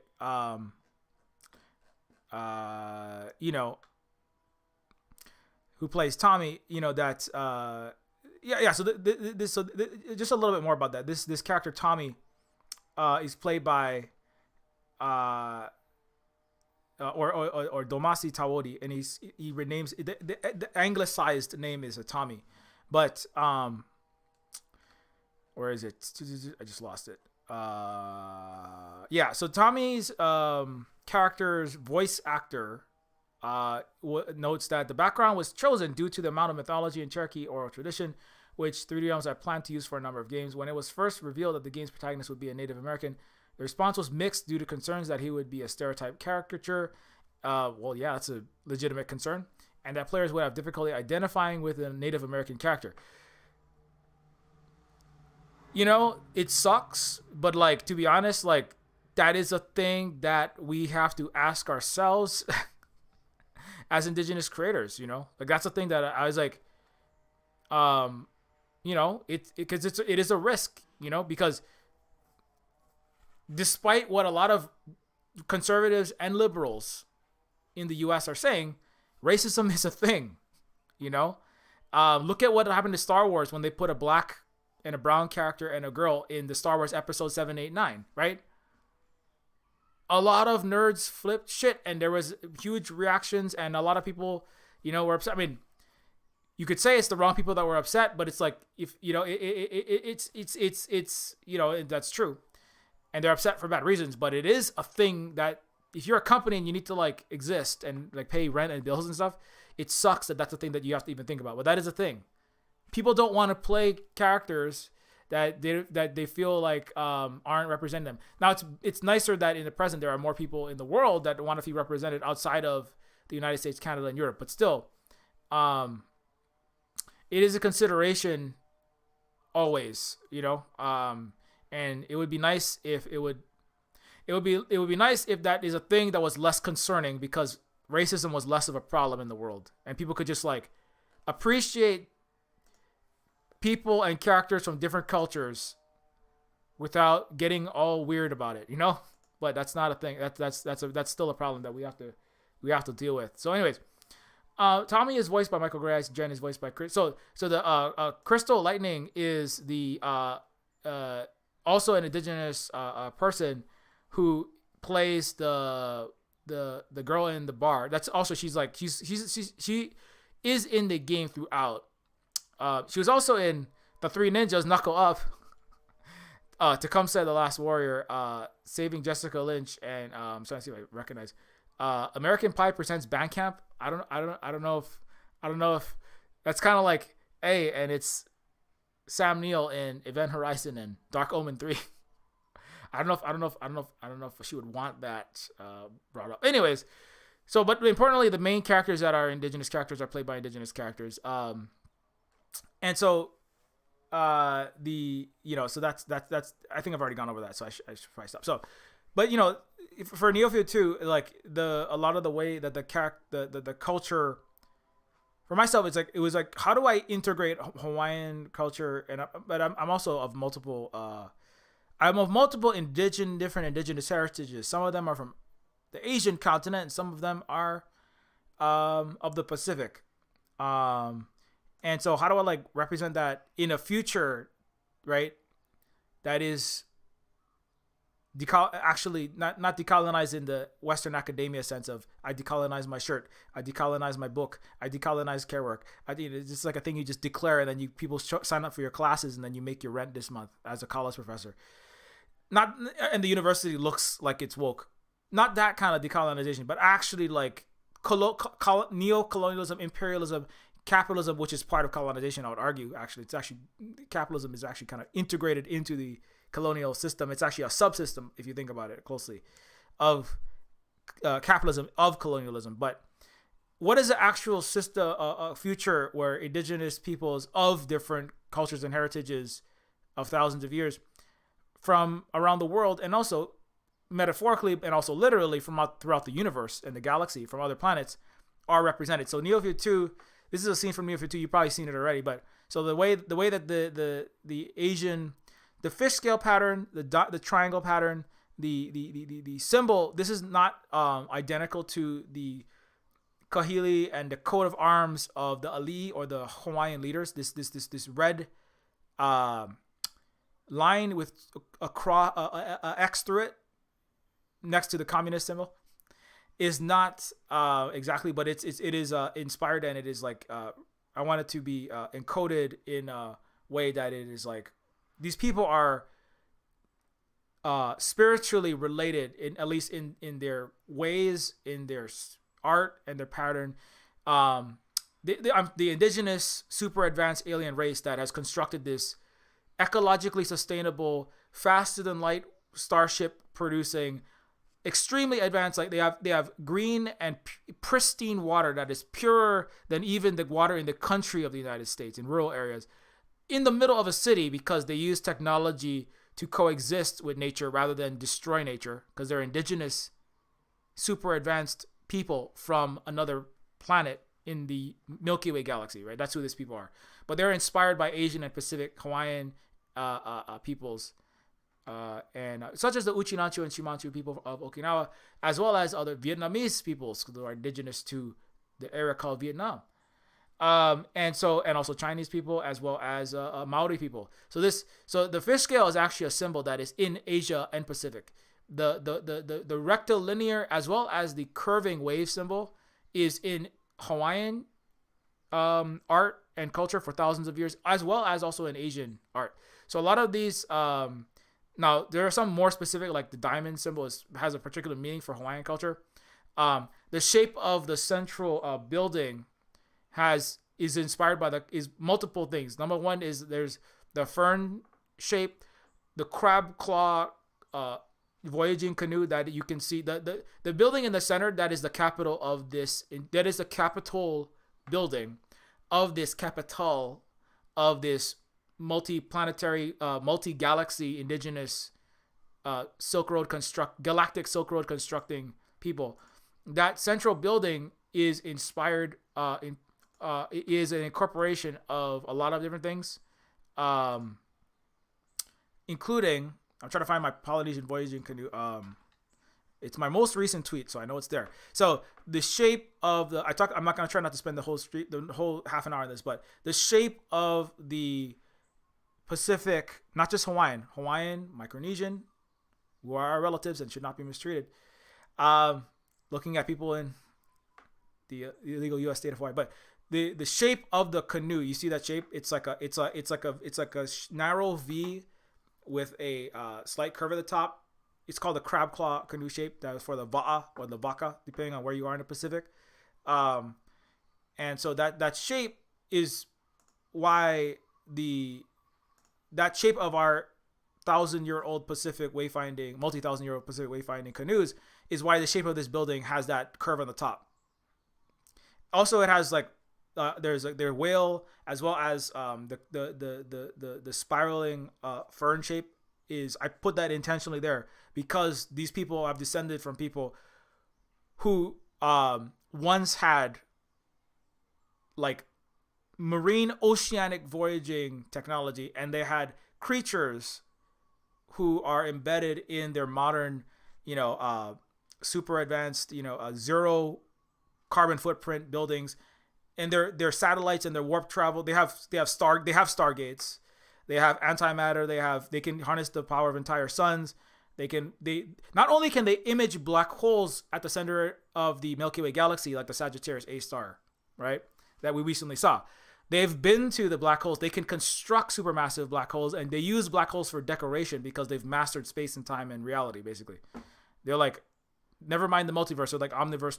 They're like millions of year old indigenous civilization who have kept their own home planet, not for 5,000, not even for 3,000 years of keeping Hawaii intact, 10,000 years of keeping Turtle Island in its condition that indigenous peoples did, like the Cherokee did, right? By coexisting with the planet and the environment. Imagine them millions of years keeping the planet and its ecological history and its plants and animals intact. Imagine freshwater kept intact with a billions of people population, but still the planet intact. What kind of civilization would be capable of that? Well, any indigenous people actually of the earth. Not the colonizers though. They're not doing a good job, are they? Only 100 years and they've broken Hawaii's capacity to sustain life. So a lot of this is about what would Hawaiians look like 2 million years from now? What would the Cherokee and what would indigenous Asian people without colonization or undoing colonization, what would they look like 1 billion years from now? Right? Well, maybe they wouldn't look that different, They're certainly not there, like in War of the Worlds, to dominate the rest of the universe, right? They're there to win-win, cooperate, and mutual aid and trade and explore and learn peacefully. I mean, as much as possible. So,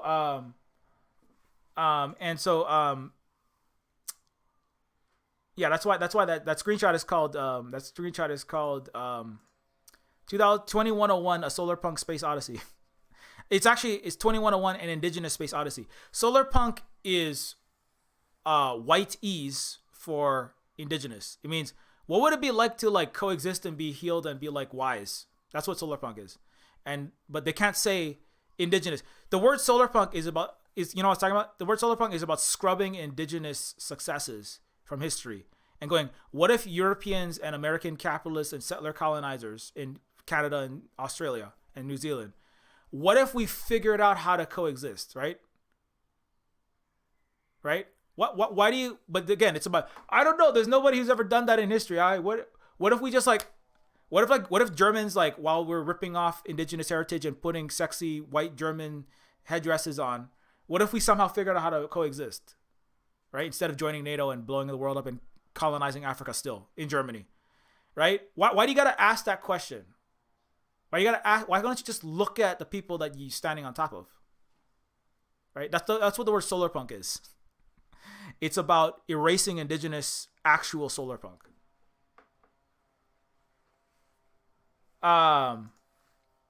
I'm being a little bit like I'm trying to get a little rise out of some people because I know some people are gonna be upset about that because like I'm a solar punk writer.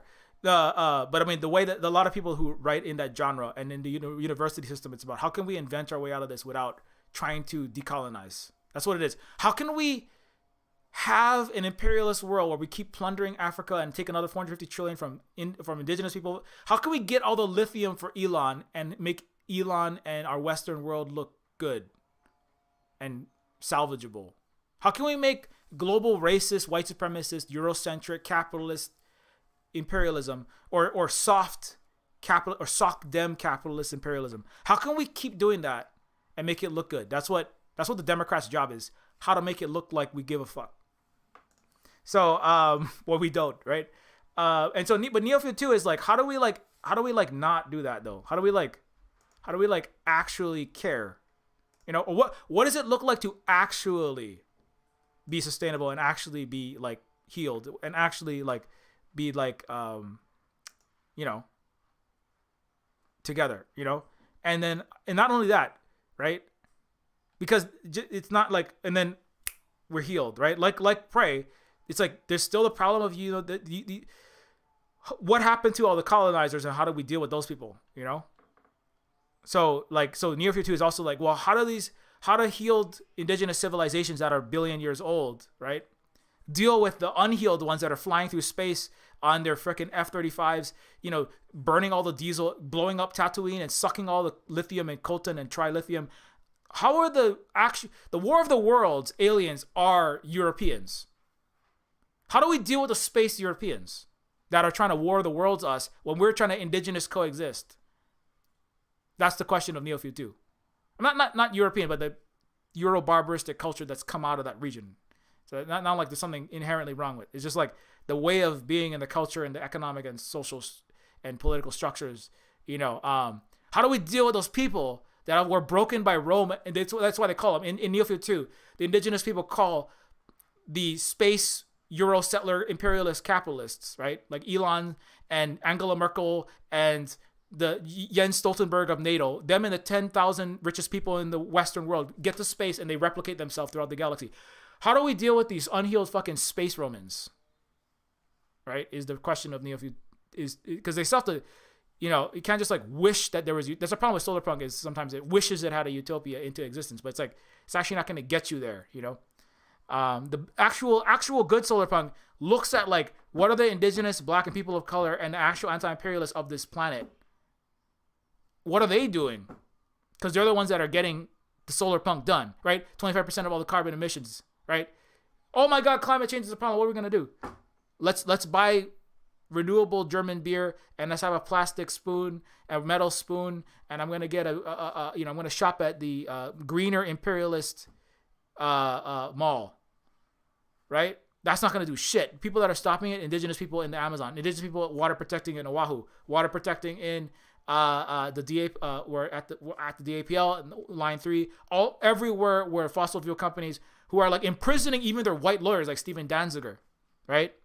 For winning a court case, not for anything illegal, just for like succeeding at helping indigenous people.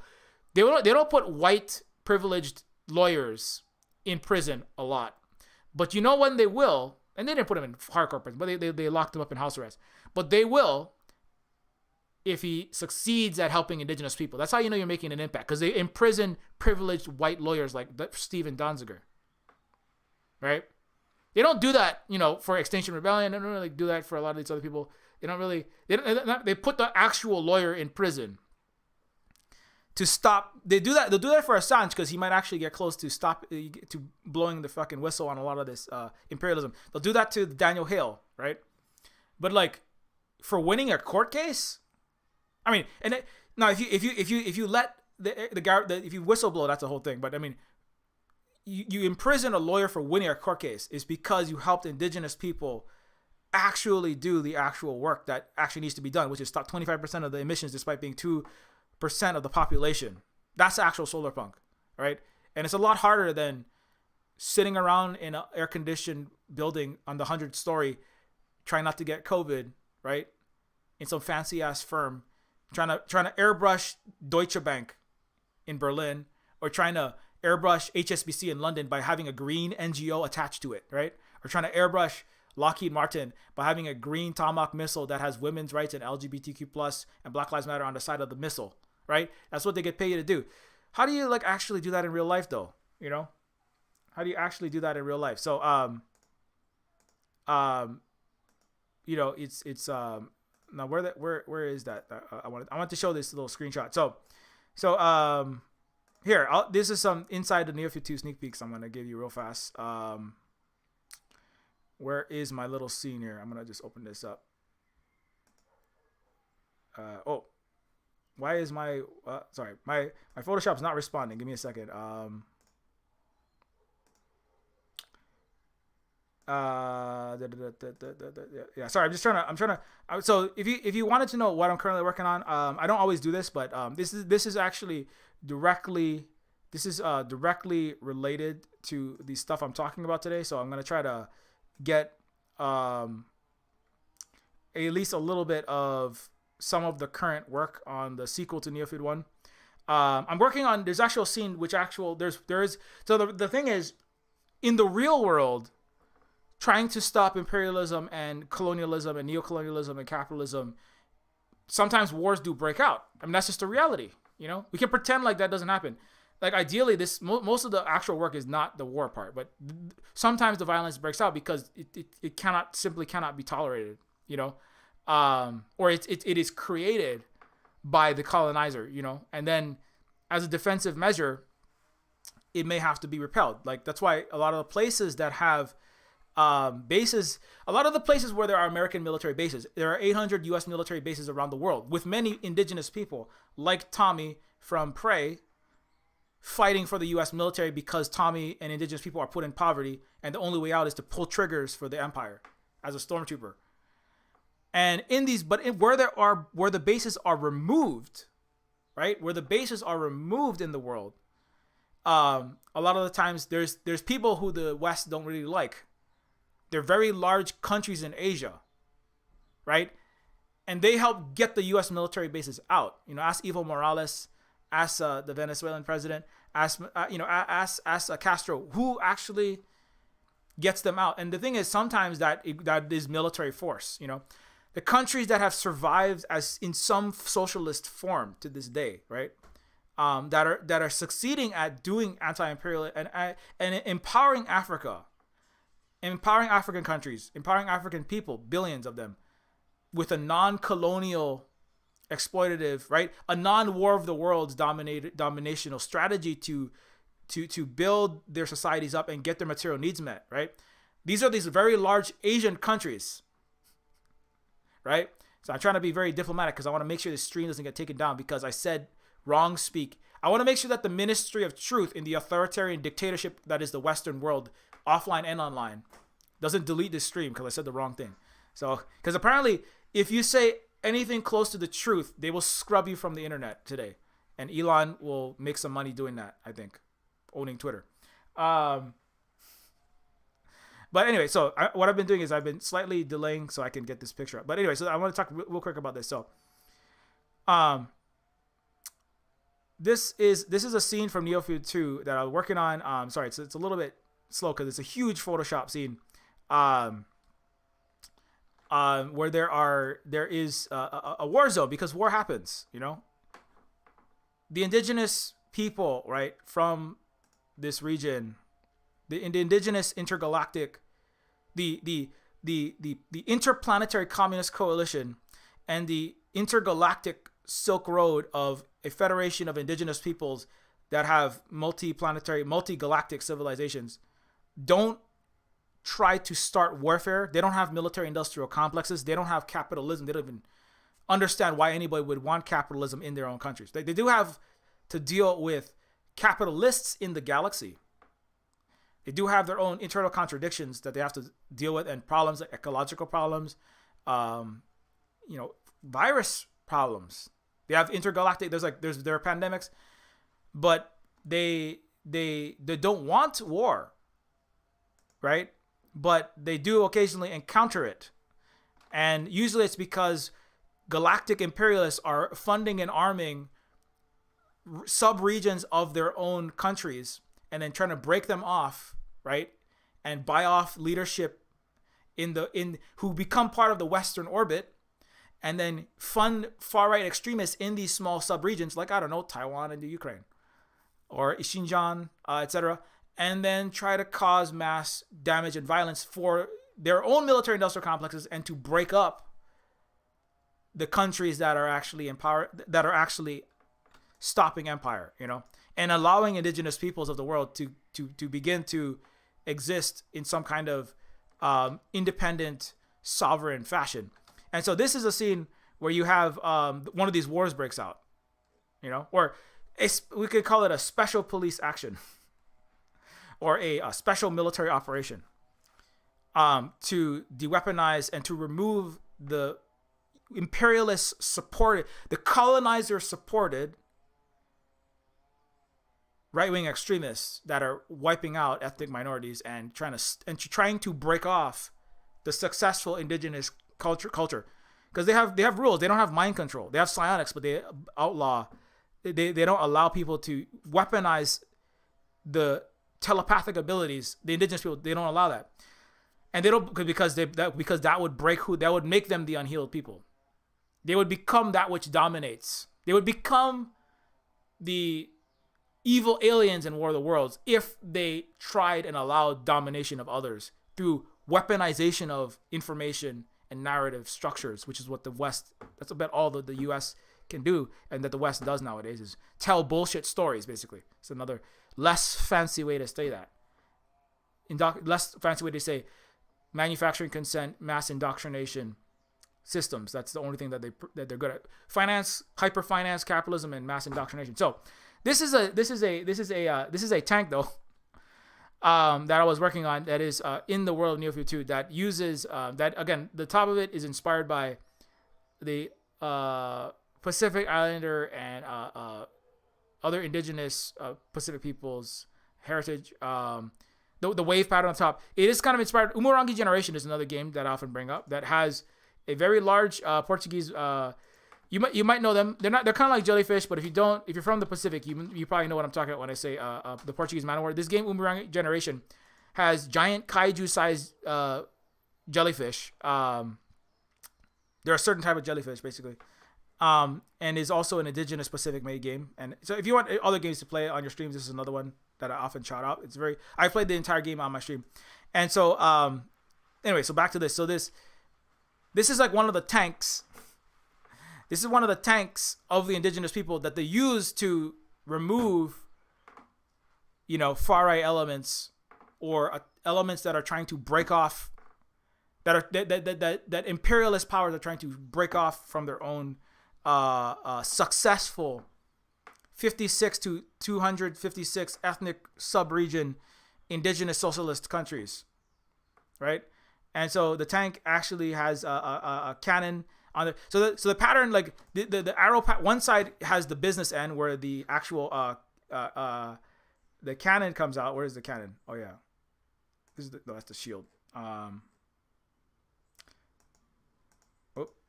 Yeah. So this is the cannon that extends from the front. And the violence end has a yellow and black the design these specific types of triangles in a lot of Pacific indigenous culture symbolizes like spears, which can symbolize hunting, but they can also symbolize war if that breaks out. Not as often as Europe, but it is a thing that can happen. And so that's why the side that does violence comes from that side, and the other side of the tank, and part of this indigenous people's heritage is if they enter, they try everything possible to stop warfare from breaking out. They try peace as much as possible, even sometimes when it costs them dearly. They try peace. I'm trying to find that. Here's one of the animated images of it that I was working on. Yeah, let's put this one over here. Oh, wait, no, that's not it. Pictures. So you can see when I'm working on Neofeud, there's lots and lots and lots and lots of anime. Every frame of the game animation is basically I have to like draw it. There's not an advanced engine for the way that I work on these games, And so it does take a while. So that's why Neofeud 2 takes some time, is because it basically has to hand paint everything in Photoshop, frame by frame. And so this is one of the the tanks. So this is the cannon materializing on the front of the tank. Through technology that is so advanced it is indistinguishable from magic by the space utopians, the space westerners, the space imperialists. And so but the tank cannon is on one end. On the other end is the side with the green spiral. The spiral symbolizes often in indigenous specific culture the concept of the beginning and the center of life. Like the pico is another word that's often it's a Hawaiian word that is about it represents the navel in your belly, the place which connects to the rest of the place at which you connect to your mother, that which gives you life. The end, the extremity of things, the navel, the end of a rope, the extreme corner or boundary of a land. So the pico, and it's often symbolized by the spiral, the symbol itself. And it also means umbilical cord, summit or top of a hill or mountain. So Mauna Kea is like the pico of the world. If the world is the mother, right? Papa is the earth mother in Hawaiian culture, and Wakea is the sky father. The pico is the navel of your mother, right? It is the place that connects you. Is a place from which the world nourishes all of the rest of the creatures and the land and the plants, of which we Kanaka are one. It's one other way to think about it. It is the place where a leaf connects to the stem, connects an individual to his or her kinship and genealogy. So it's also a symbol of connecting you to your ancestors, right? Because when your mother nourishes you, it's through the umbilical cord, right? And when you are finished being gestated inside of your mother's womb, then the umbilical is cut, and then you are your own person. And in the future, you may, right, reproduce, and then and so it has a physical, biological meaning. It has a human, generational, cultural, and value meaning. It also has a planet-wide meaning, right? And environment meaning of your relationship of the mother that is the land, the grandmother that is the land, your elder siblings that are the plants and animals, and then you or your parents, and then the youngest that is you, the human, right? And so the pico is also that which connects us to the past and to the future. And and speaking of spiralic temporality, right, which is the spiral of, I should probably come back to that. I had a little thing I was going to say earlier that actually directly ties into this. So where did I put it? I lost it. Yeah, spiralic temporality and cultural continuity for indigenous sovereignty. So the spiral actually has importance outside of Hawaiian culture, and this may be coincidental. It may not be. Spiralic for indigenous Turtle Island people, by virtue of the way young people in Idle, this is an essay related to Idle No More and this film, which is an indigenous action that Turtle Island indigenous people took against colonization. We're experiencing time through round dancing. We understand how young indigenous people were able to counteract or respond to the underlying assumptions of a Canadian national temporality of reconciliation that is linear and progressive, thinks of historical redress through the process of reconciliation as an in and of itself, an end rather than a continual spiral. I don't know more's focus on spiralic, cyclical, but transformed for the moment rather than mere repetition. I don't know more's focus on spiralic resurgence of cultural traditions and ancestral knowledge as exemplary of a new generation's experience of spiralic time. This experience of time is also better able to intervene in national temporality of reconciliation, this is part of the Canadian narrative and the American narrative. Things were bad. Now things are different and good. The U.S. might have done some, but probably not too bad, colonizing and genociding, killing indigenous people and scalping and taking them from their parents and boarding schools and eradicating their culture. The U.S. might have, beat up Hawaiians and cracked your mother's knuckles, but we're fixed now. It's a new time. It's a new leaf. It's linear. We've gotten better, right? Spiralic temporality views things very differently, which is that, number one, you're not being honest about the past. Number two, this is not a new moment. This is the same moment. This is the same moment in a new clothes, and you haven't changed. You are still your aunt. Now, you could get better, but you're kind of choosing not to. And we have to remember actually the actual history and be with our ancestors and with the future generations. And you don't even care about your children. That's why your leaders are all burning your own America, and you have all your houseless and starving millennial and Gen Z kids are trying to burn you down because of how little you are with, your own Americans and Canadians. You are with your own children who are closer to Indigenous people than they are to their own parents, a lot of them. And so spiralic temporality is about actually not just talking about how, we're here and we're improving along a line chart of the myth of Western progress, right? Which was a lot. That is part of the deep lie of the Western world and especially the liberal world. The conservatives about let's go back to mask off being terrible, right? Progressive is about pretending we're better and not being honest and actually with the past. It's hard to be in spiralic temporality when your ancestors are bloody murderers and enslaving people who had slaves' teeth in their mouth. I know it's hard. That's one of the, it's kind of like, oh man, that's what white people try to LARP indigeneity is because they don't have ancestors that they can look in the eye and say, hey, yeah, you were a really good person. And that's just hard and necessary.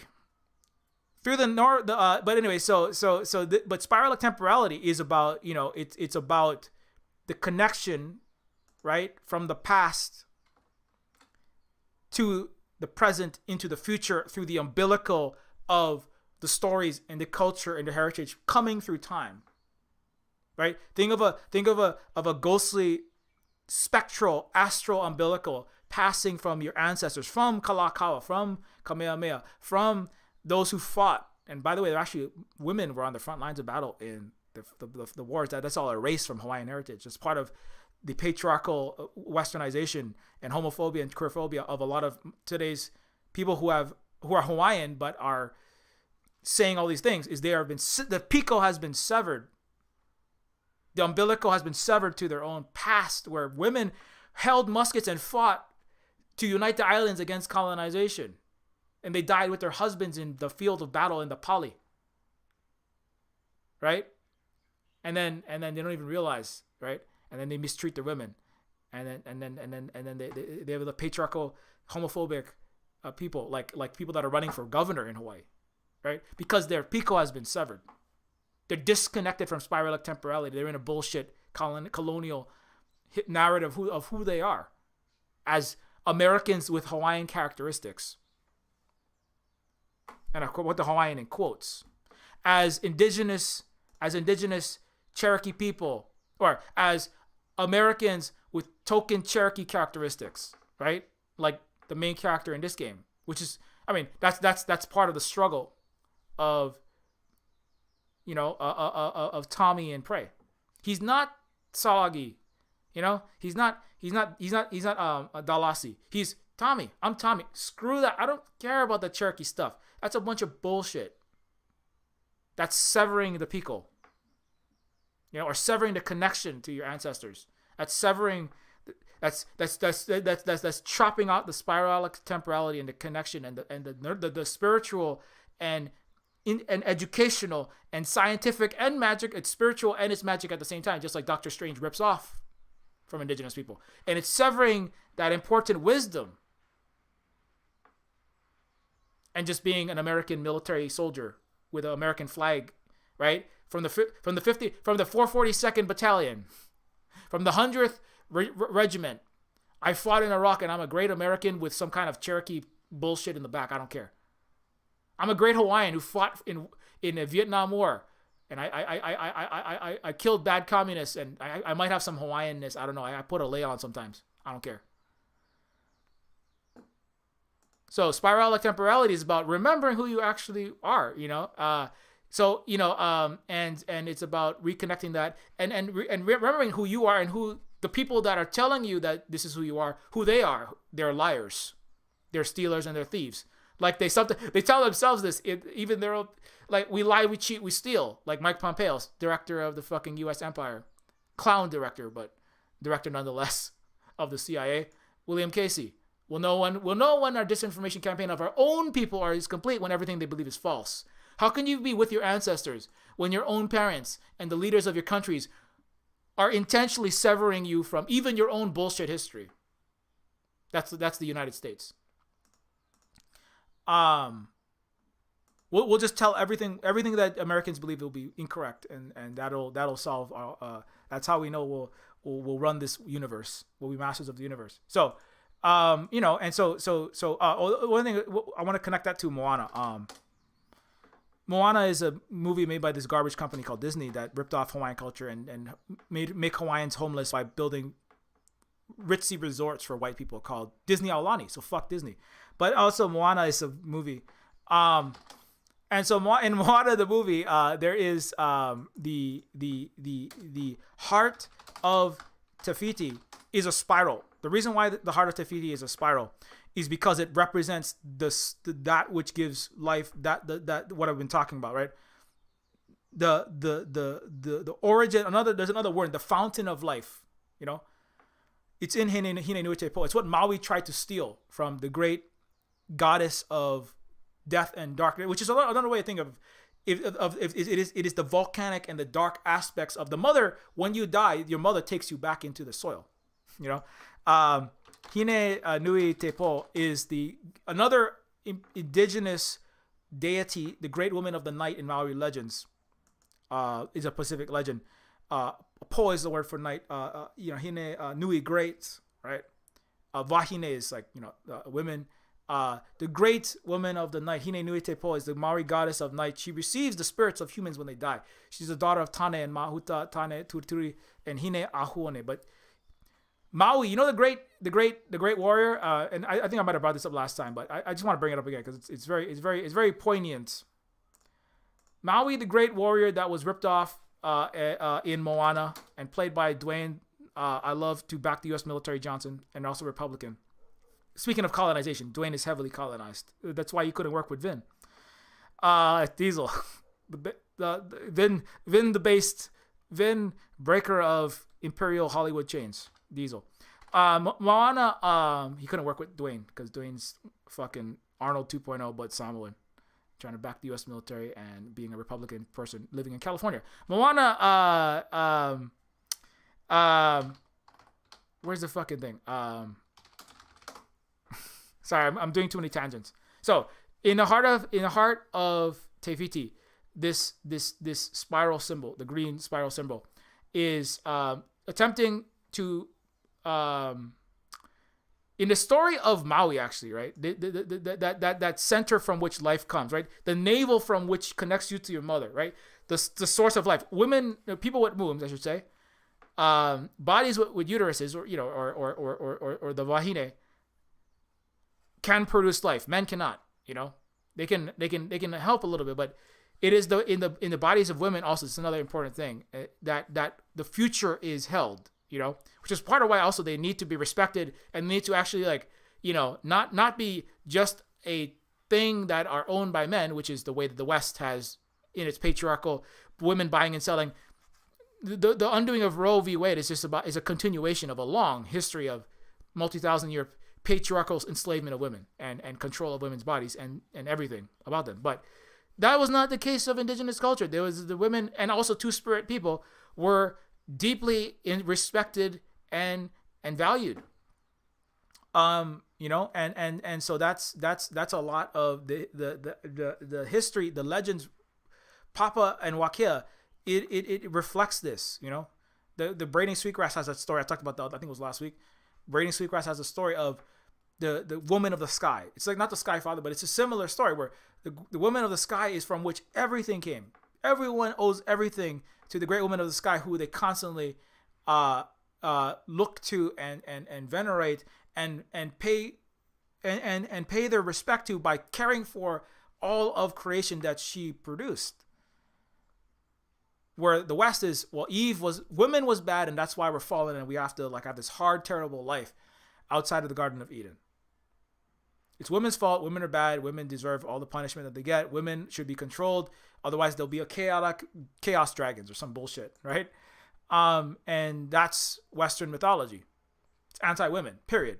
Maui's encounter with Hine no Tepo. And so and back to the goddess of the night. So she's kind of like an aspect. You know, like how Tefiti and the volcano, the kind of like hostile volcano demon throwing giant lava bombs at Maui and Moana at the end of the movie.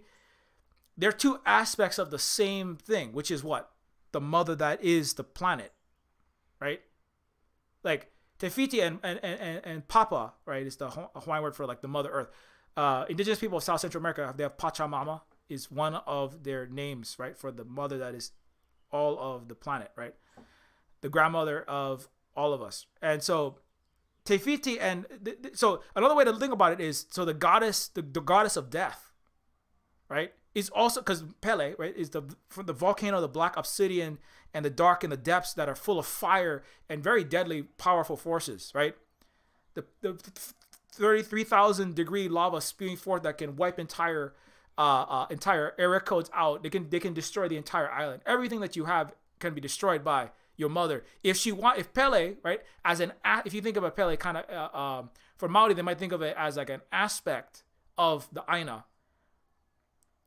The earth can take this entire island, and it does routinely destroy everything. If the volcano that is kind of like the angry voice or the destructive aspect of mother would like to, he can rip this all down, and you have no house. You have black moon-like lava field. That's all you have now. Whatever you built, whatever that's part of Kind of symbolically the force of Hine. And Hine no Tepo, they also did have volcanoes down there as well. I'm not saying that's all. I'm not saying that Hine no Tepo is literally just volcanoes, right? There's much more to it than that. But that's part of this, the goddess of night and death, right? When a volcano erupts, it blots the entire sky out, and it becomes a black sky. It's a black and red sky. It's metal as fuck. That's why it's the nice black sand beaches, because it's very goth. But Hine no Tepo is the great woman of night. And she is the giant goddess of death in the underworld. Her birth name, Tikika Pakapa, was changed shortly thereafter to Hine Aotaria. But importantly, when Maui, the trickster, right, played by Dwayne "The Rock" Johnson, right, is tricked by his father into thinking he has a chance of achieving immortality, Maui attempts to go into the goddess and take the source of all life, right, which is in the mother, right, which is another aspect of the earth, right? He attempts to re-enter the womb of the earth mother and take the source of all life, the Pico, right? We're symbolized by the Pico shape anyway, and remove it to give immortality to himself or to people. He's like, he's gonna steal the secret to eternal life. And she awakes, and Hine no Tepo, the great goddess, the woman of night, crushes Maui between her thighs. In different stories, she severs his head off with giant obsidian teeth. Where obsidian comes from? Comes from volcanic activity, and it is extremely hard. Some of the atom wide knife edges are constructed from obsidian glass. This is specifically volcanic glass. So it's literally the angry earth mother is using her volcanic obsidian teeth to sever Maui's head off, and he's dead. That's the end of Maui. So one of the greatest demigods, right? The guy played by Dwayne "The Rock" Johnson. It's like, Dwayne, you don't want to fuck around with these imperialists, right? And try it with Elon Musk, who is currently trying to invent eternal life with his $200 billion, escape to Mars, hack his DNA, upload his brain into a computer, and have immortality as a $100 billionaire capitalist, imperialist CEO, techno king. And while the earth and the mother is burning around him, right? It's kind of like very poetic in the way that but mother can easily, if you fuck around with the earth, she can kill every last human, including Elon. He's never going to get to Mars because his capitalism can't build a fucking car or a Tesla that doesn't set itself on fucking fire, and its batteries and its brakes are all broken. And he is going to, a lot of other people are sadly also going to die because of his hubris and Western Elon-like capitalist stupidity and their barbarism. But if the human people attempt to steal immortality or get too greedy with Earth could easily wipe humans out, And it is. It's kind of what's happening, right? The capacity for you hurt your mother's capacity to sustain your life will sever the head of every last human. In a climate category 7 hurricane NATOs and the catastrophic climate change and other knock-on environmental impacts, and then mother will devastate. Like Pele will just take the entire island if she feels like it, and there's nothing you can do about it. So anyway, but that's a very, that's like that. So importantly, that symbol, the spiral of life, right? That which gives all life, which is inside of your mother, is the thing that Maui is trying to steal, which harkens back to the thing I was talking about when it comes to not white people making a heart. The Biko, the navel or the umbilical cord, that is a summit, the top of a hill, the mountain, where the leaf where the past connects to the future, where the mother connects to the child, where the makua, the parent, connects to the keiki, the child. The word for makua actually is not gendered. So actually, you could have a non-man person with a womb, a uterus, in Hawaiian culture very easily, because the word makua, again, there is no gendered father and mother word. There's makua, and there's makua wahine, makua kane, right? There's parents that have more masculine energy, and there's parents that have more feminine energies, actually, right? That's Hawaiian language. That's the values that are baked into the language. It is not gender. It is gender fluid, and it is accepting of multiple expressions of sexuality, and of orientation. And so anyway, connects us to the past and the future. And so but anyway, so when we talk about spiralic temporality, I think there's a lot there. I don't have all the research on that, but there are a lot of similarities between this and indigenous Turtle Island peoples. This is the Hawaiian culture, but in indigenous Turtle Island, North American indigenous people, they also have these concepts of the spiral of time. In the powwow, right? From what I understand, you are with the ancestors, right? You are dancing around the fire, circling in the present, but also in the past. It's symbolic. It's literally it's a celebration of types, and it is a social event. This powwow, but and this is from what I understand. You should go to a more authentic source, but from what I understand from my indigenous relatives that I often talk to, when you're having the circle around, is you're dancing with your relatives in the present, but also in the past, in a spiral of time. And the children that are not here with us yet, you're with all of them, right? And you're also with other nations as well. A lot of these times, these are big celebrations, similar to in a lot of ways to luau as well, where you're with everyone, and also it's communistic in luau, and I think it's very similar, which is nobody is who had the most, who brought the most, and then that person gets the most profit based on how much food or fish or breadfruit they brought. But also importantly, these are about remembering the past, looking into the future, and then communing together in the spiral of time that is not linear, coming back to I'm taking way longer than I thought. But anyway, so that's why. So all of this is was going into when I was designing this specific tank. It is a weapon that can be used to defend and to stop fascism. Actually, that's specifically what they're stopping, is the killing and wiping out. The genocide that indigenous people have suffered. There were actual African Kendake that were indigenous peoples of Africa, right? That actually fought colonizers. Now they didn't win, but Vietnam also fought colonizers and they won. Like in Decolonizers. If you're being wiped out, now you have to choose the ways that you fight as well. So sometimes fighting with weapons is not the ideal way to fight, right? Kamehameha didn't say, you know what I'm going to do? I'm going to unite the islands, and then I'm going to take Hawaii, Maui, Kauai, and Big Island, and I'm going to go attack Britain and France and fight them. He didn't do that. The people like to paint the Hawaiians as, especially the ones that united the islands and the warriors, as, they were just bloodthirsty, brutal dictators. They just killed everyone. No, they didn't. They didn't. That's not what it was about. They did as much peaceful uniting as much as possible, right? And the colonization was already there. They had Western. The thing is, Kamehameha was using Western weapons as well in these uniting fights. But as much as possible, peaceful means were taken. And once things were united, the reason why they united was for a similar reason to why the 13 colonies were united. To make a bigger block to resist against external forces. Right now, the Hawaiians were not settler colonizers like the 13 Mayflower, Puritan and Calvinist and European genociders. Like Hawaiians were uniting to stop genocide, right? Basically, to stop being eradicated because they had read what had happened. They had been told what British, French, and Spanish had done to the Americas. They wiped out every last Indian. They killed. They were taking islands all over the place in the Pacific. So Hawaiians united so that they could resist. But when they united, they didn't just start fighting a war. They started doing more diplomacy because they knew they would lose. If they fought directly head on, the British and the Spanish and the French, they would lose. So anyway, importantly, but sometimes you do need military forces. So this is like one of the indigenous military force. In Vietnam they had the military, but they had to do that because the Americans had already initiated a genocidal war to exterminate every last Vietnamese Asian person, and install capitalism and wipe them out.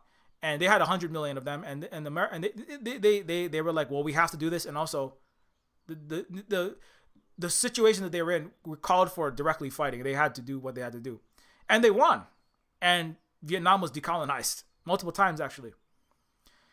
So that's why I made the game Decolonators. But in other circumstances, like indigenous people in Turtle Island, they don't have the capacity to do such a thing unless they want to all be dead, like the indigenous people of Taiwan, the Hakka. They're all most of them went extinct. When they fought, they all died because they weren't Vietnam, unfortunately. So, which is an important thing to remember. But, and importantly, the indigenous people in Neofeud 2 try their best to have peaceful resolutions. But if the time comes and they have to have a tank, this is their tank. And so the spiral, anyways, I'm way off my topics. I'm sorry. The spiral on the back is about the front destroys buildings, like it can attack and let's say there are Nazis, right? Or maybe you're like an American leftist or a European leftist and you support Nazis, like everybody who is arming and funding literally and not stopping and pretending to be leftists, I should say, or liberals who definitely back Nazis, like in World War II, like Mr. Ford. Let's say that but let's say you're not one of those people, and you actually stop people who are committing actual genocide, unlike the West, who support genocide everywhere around the world, including the genocidal war in Iraq and Afghanistan. So let's say that you want to stop it. So the tank is for blowing up a building until you might get rid of there are fascists inside of that apartment building, so it will shoot and it will decimate that part of the apartment building. But not before that, it says, throw down your weapons, come peacefully, and we will allow you to leave and go back to your families. All right. Number 2, they will make sure there's no innocent people. They're making as much as possible sure that there's nobody inside, or as little innocent people. But sometimes, you know what U.S.-backed fascists will do is they will put their cannons and artillery inside of a hospital where children are. Or they'll put their javelin missile stash inside of a school or inside of an apartment building with families. That's what they'll do. And then I'm not saying which one. They're just sometimes the West backs these people, and that's what they do. And so it becomes very different, and they do that so that the U.S. can keep having fascists wipe out indigenous people to territories like the eastern parts of a country in Europe somewhere. But anyways, which is genocide, by the way. So I love it when Westerners say they're against the genocide of my people in Hawaii, but then they support the genocide of people somewhere where America needs a war to plunder some more resources for them so they can have some more fucking lithium for their iPhone that they tweeted that bullshit on. They're for stopping. They don't really care about Hawaiian genocide either. Not really. Otherwise, they would stop fucking flying here when I told them not to, because we're not gonna have any water this summer. But then they tell Silver Spook, no, I need my vacation because I just want it. I'm sorry. It sucks that Hawaiians can't speak Hawaiian in 2022 without being punished, and your mom got a knuckle shadowed. But I need my vacation. I need to have you work for $7, culturally prostituting your culture, and also taking all your water while the U.S. military is dumping jet fuel in it. I need it. So those people, they call themselves leftist, liberal, progressive, decolonizational, whatever bullshit artists that they are. They don't care about any genocide anywhere. So anyways, but sometimes you need to stop that. But on the backside, you know, my point is, before I can't even barely talk about this without fucking getting upset about it. But the backside is, after you take out fascists and imperialists on the front, on the backside there is the spiral represents the regrowth and the new life that each of the tentacles on the backside of the indigenous anti-imperialist military tank, right? Like Luna's decolonizer tank, right? That fires some kind of antimatter weapon that it can basically teleport you into the sun. They can do anything, but they choose not to do certain things because it's destructive. And so the rear side of the tank, however, after they've destroyed, injects the tentacles into the ground, and then it seeds new life, right? Like the umbilical of a mother seeding you. With you know, some very advanced technology, it uses rapid nanotechnology to cause the phosphate and the carbon and the hydrogen and nitrogen in the soil to rapidly, kind of like panspermia. So behind the tank, after whatever it's destroyed, the job of the indigenous people is to make sure that they heal the land. They cannot leave a region destroyed and terrorized behind them, you know. So like these are them with their shield in the front, and after they fight this battle, like in Wonder Woman, I had a little stream about that. Behind them is plants and trees and fresh water. And the apartment buildings that they have destroyed, they cannot just leave them. They have to rebuild them. Unlike the United States that goes everywhere around the world, bombs places into the Stone Age, and then asks Vietnam to pay for the places that they bombed. Unlike the United States that goes into Iraq and Afghanistan, bombs into the Stone Age for the purpose of bombing them into the Stone Age.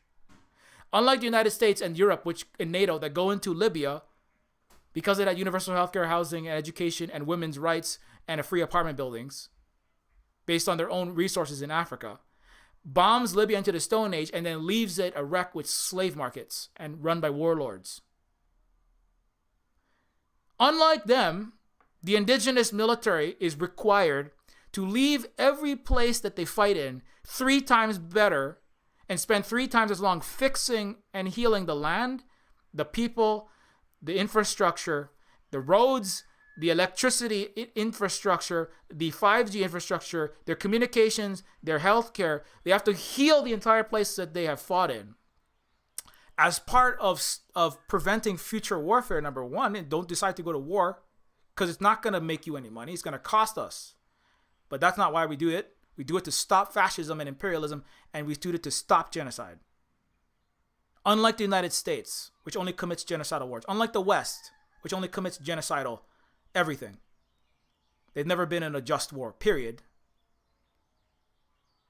The indigenous military, the indigenous planetary international communist coalition in the Galactic Silk Road is required to fix every single place that they fight in. So that it looks more like indigenous territories like this one, or I don't know, Hawaii before colonization, or I don't know, Turtle Island before colonization, so that it resembles a ecologically coexisting place, and from person to person, from person to nature, and from nation to nation, which includes interethnic strife. If the indigenous, in the lore of the Neofeud 2 universe, if the Venu, and that's the name of their people, the people who warp through space, time, and reality, and their own bodies and genetic structure, if the Venu people enter a region and leave ethnic strife, for example, ISIS extremists harming their own Muslim peoples, for example, sectarian violence in Rwanda where thousands of people are being killed based on constructed inter-ethnic divides, for example, try to cause divides between Filipino, Chinese, Japanese, Hawaiian, and Portuguese in Hawaii by seeding in white capitalist sugar plantations and pineapple plantations, white people seeding inter-Asian, Pacific Islander, and black racism. That's what they do. They seed racism where there isn't any. That's why more Asian family is anti-Hawaiian. The Hawaiian family, some of them are more anti-Asian. If you leave ethnic strife in your wake, you have failed as the indigenous military. You have to go in and stop the ethnic strife. That's why you showed up. So that's an important difference between the indigenous. When they do engage in the military actions, number one, they absolutely try every possible peaceful means, economic incentives, bargaining, trying to stop sanctions, right? Trying to increase cooperation, not accelerate discooperation, which is what you do when you threaten and you make belligerent news articles like the BBC, New York Times, and the Western media, period. Sanctions that harm and kill innocent children, women, and elderly people first, and disabled people who are hit by sanctions first. The poor, people that are dying of starvation in Africa are thanks to the West and the US and Europe and their ridiculous sanctions. So by peaceful, non-aggressive means, you have to try to make as much peace as possible. And then if there's absolutely no other possible means, then you have to resort to some kind of violence. And if you resort to some kind of violence, you have to actually fix all of the strife, damage, physical, environmental, social, interethnic, cultural that you have caused. And you have to actually leave the place better among every box of that rubric. That is in the constitution of the people. That is in their actual. That is their deep cultural values, and also legal and politically embedded values of the military. So anyway, that's just some of the background thoughts of Neofeud 2 that I'm thinking about. And I gotta go because I lied about getting out of here on time. But anyways, so that's a lot of stuff, and now it's almost 2. So I'm like, I thought I was gonna get out of here early, but no. So, but importantly, so that's going back to pray. So that's me trying to bake indigenous, and not bake, trying to insert bake indigenous values into the cake. That is, and indigenous values, culture, language, art, history, into, and also the history of dealing with colonization into the world of Neofeud 2 in a way that why did I go through all of that process, right? In a way that I was not as successful in, I think, Neofeud 1, because I was still very much a colonized native Hawaiian. That's what it is. Like I said. So with Neofeud 2, the last 5 years has been a lot of me relearning, or not relearning, just learning for the first time my own indigenous culture that was stolen from me, so that I was even capable of making this game. But also, so that's where games like Prey have been a real inspiration. Games like Umarangi Generation, like I've already talked about. Games like Megan Burns' Hill Agency, which I'm looking forward to playing sometime very soon. I'm going to be talking to Megan. I think I might be talking to Megan next week, and we'll talk about Hill Agency. Let's just do a quick shout out for that. But not real estate. So Hill Agency is a game that's coming out very soon. It's a indigenous made game that involves murdered sisters, mind wiping drugs, and flying cities to a case that goes way further than the banks of this one detective's little neighborhood. In this indigenous cyber noir detective narrative and adventure set in a post-apocalyptic future. So the apocalypse has happened, and then now we're after the apocalypse. So that's Hill Agency. It is being on Steam. The lead director of this game is Achimostawan Games. Director is Megan Byrne. That's an indigenous dev that I'm often talking to on these panels. And I'm looking forward to talking to Megan again sometime very soon, possibly next week. So, and that's the end of this stream. So I gotta get. Sorry, I took like way longer than I thought. I'm like, I'm just gonna do this little thing, and then nope. Hour later, still talking. Anyways. But it's all important stuff to talk about, so I don't feel too bad about it. Neofeud is a game that does support everything that we do here at Silver Spookui /cooperative. It is a game that is on sale, so if you have 70%, If you have $4.49, I was not about to say $70. This is not some giant AAA capitalist garbage fire like Cyberpunk 2077. This is an actual good Cyberpunk game, so it's $4.49. If you have a second to pick up the game, tell your friends and your family and your relatives, and especially the game playing folks about it. If you like Disco Elysium, Neofeud is like Disco Elysium with more cyberpunk characteristics. Neofeud is like Detroit Become Human, but not made by some crappy white CEO, rich dude with the AAA game company that abused all of its workers and took their labor value and didn't give them enough of it back. Neofeud is made by, basically it's me doing the writing, music, programming, art, and development. Anyone who worked on Neofeud got exactly equal to the amount of time and energy they put into the game in revenue in perpetuity. So if the game makes $1 million and you did 10%, you get exactly 10% of $1 million forever. So Neofeud is literally anti-capitalist in its creation. And that's the way that I intend to do everything. I mean, as much as I can manage under the current circumstances, because we have to pay for electricity and use sometimes resources that come from capitalism. But as part of the making of the game, that's how we make the game. So if you want to support Neofeud, support Silver Spoon Games, and if you want to also get the game and you don't want to, also if you can leave even a very short review, it does massively help us out, because when you leave a review, it does increase the likelihood, especially if it's a positive one, that the game will be discovered in the Steam algorithm. You can also find Neofeud on itch.io for Windows, Mac, and for Linux. It is a game that is on sale there as well. It is a game that you can give the maximum revenue to the creators when you buy it on itch.io. And also, you can find other games on itch that we have worked on. Speaking of people who decolonate,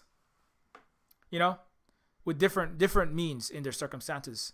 But one of the means that they used was kicking capitalist colonizer butts straight up with much more retro tanks, retro tank. This tank is slightly different shaped than the other the other tank I was showing you. But this is a historically used tank. It scares the crap out of settler colonizers. But Decolonate is a game where you kick the shit out of capitalist colonizer butts in Vietnam in retro arcade game glory, made with actual indigenous people of Vietnam, Luna Oi and myself, a native Hawaiian. And so if you want to check that game out, that game is on itch.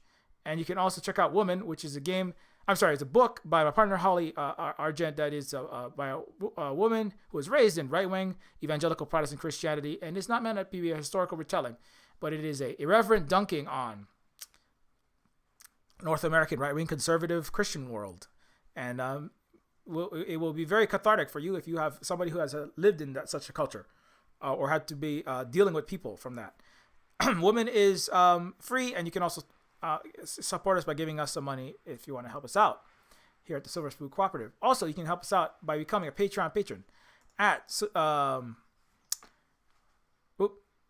you can become a Patreon patron at patreon.com/neofeud, where you can give us ongoing support with the helping us to feed, house, clothe, keep the lights on, electricity and internet and everything else that costs money, keep the house and the roof up.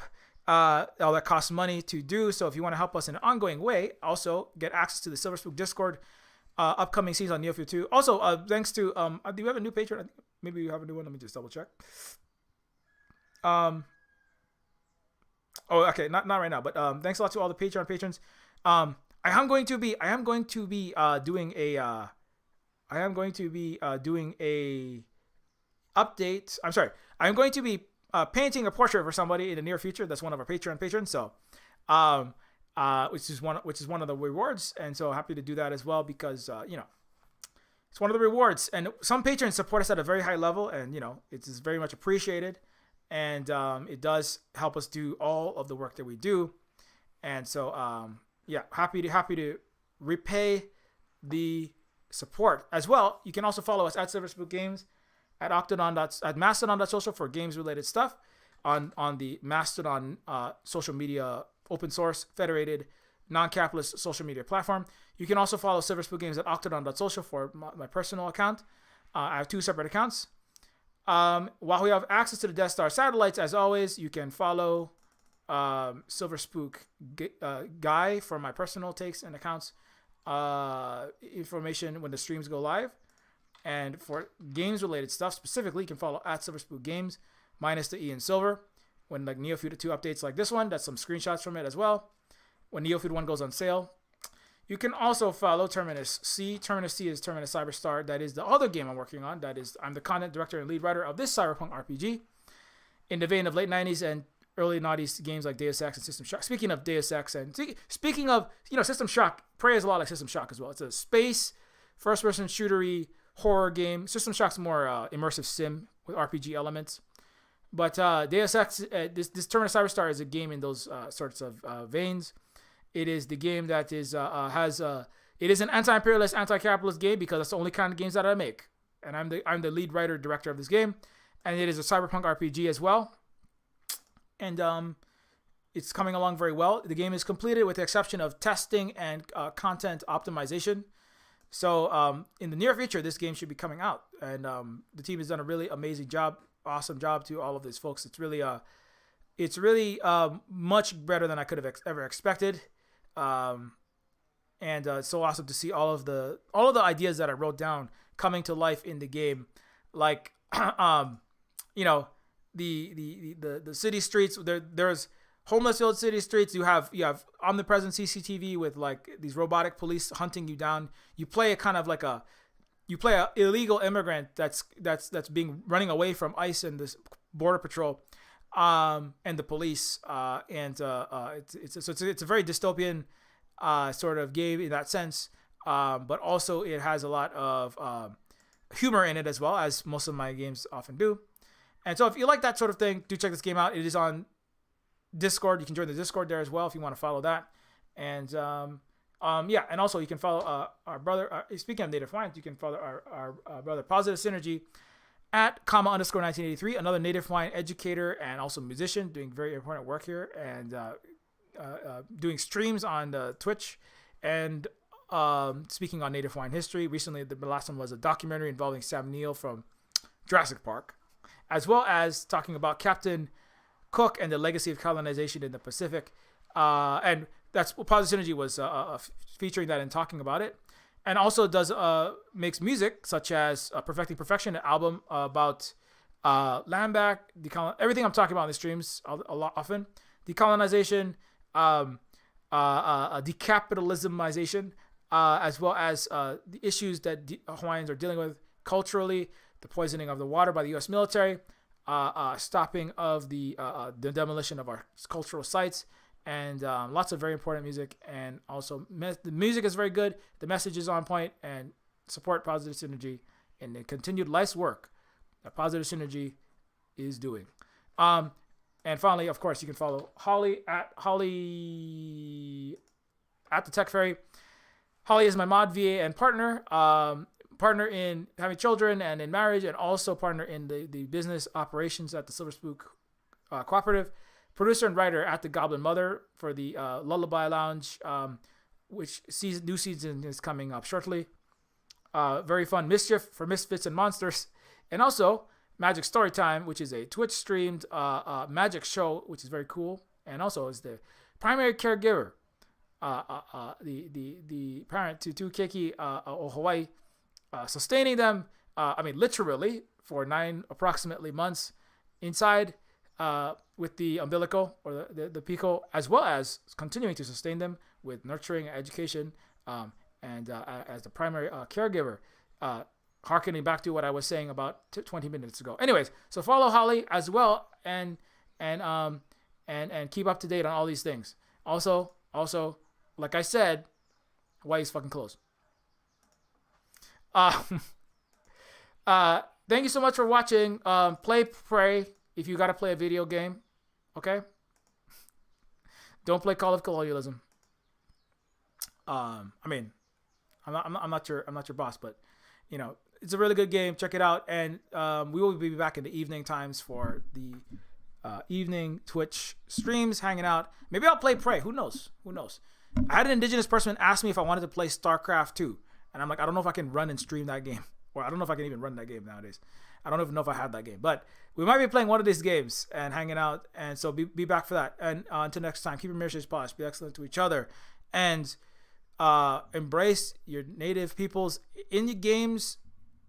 Represent them appropriately. Take their stories and their history and their culture, put it into games. Don't make some mystical, deep wisdom thing and then project it out into space or into made up bullshit.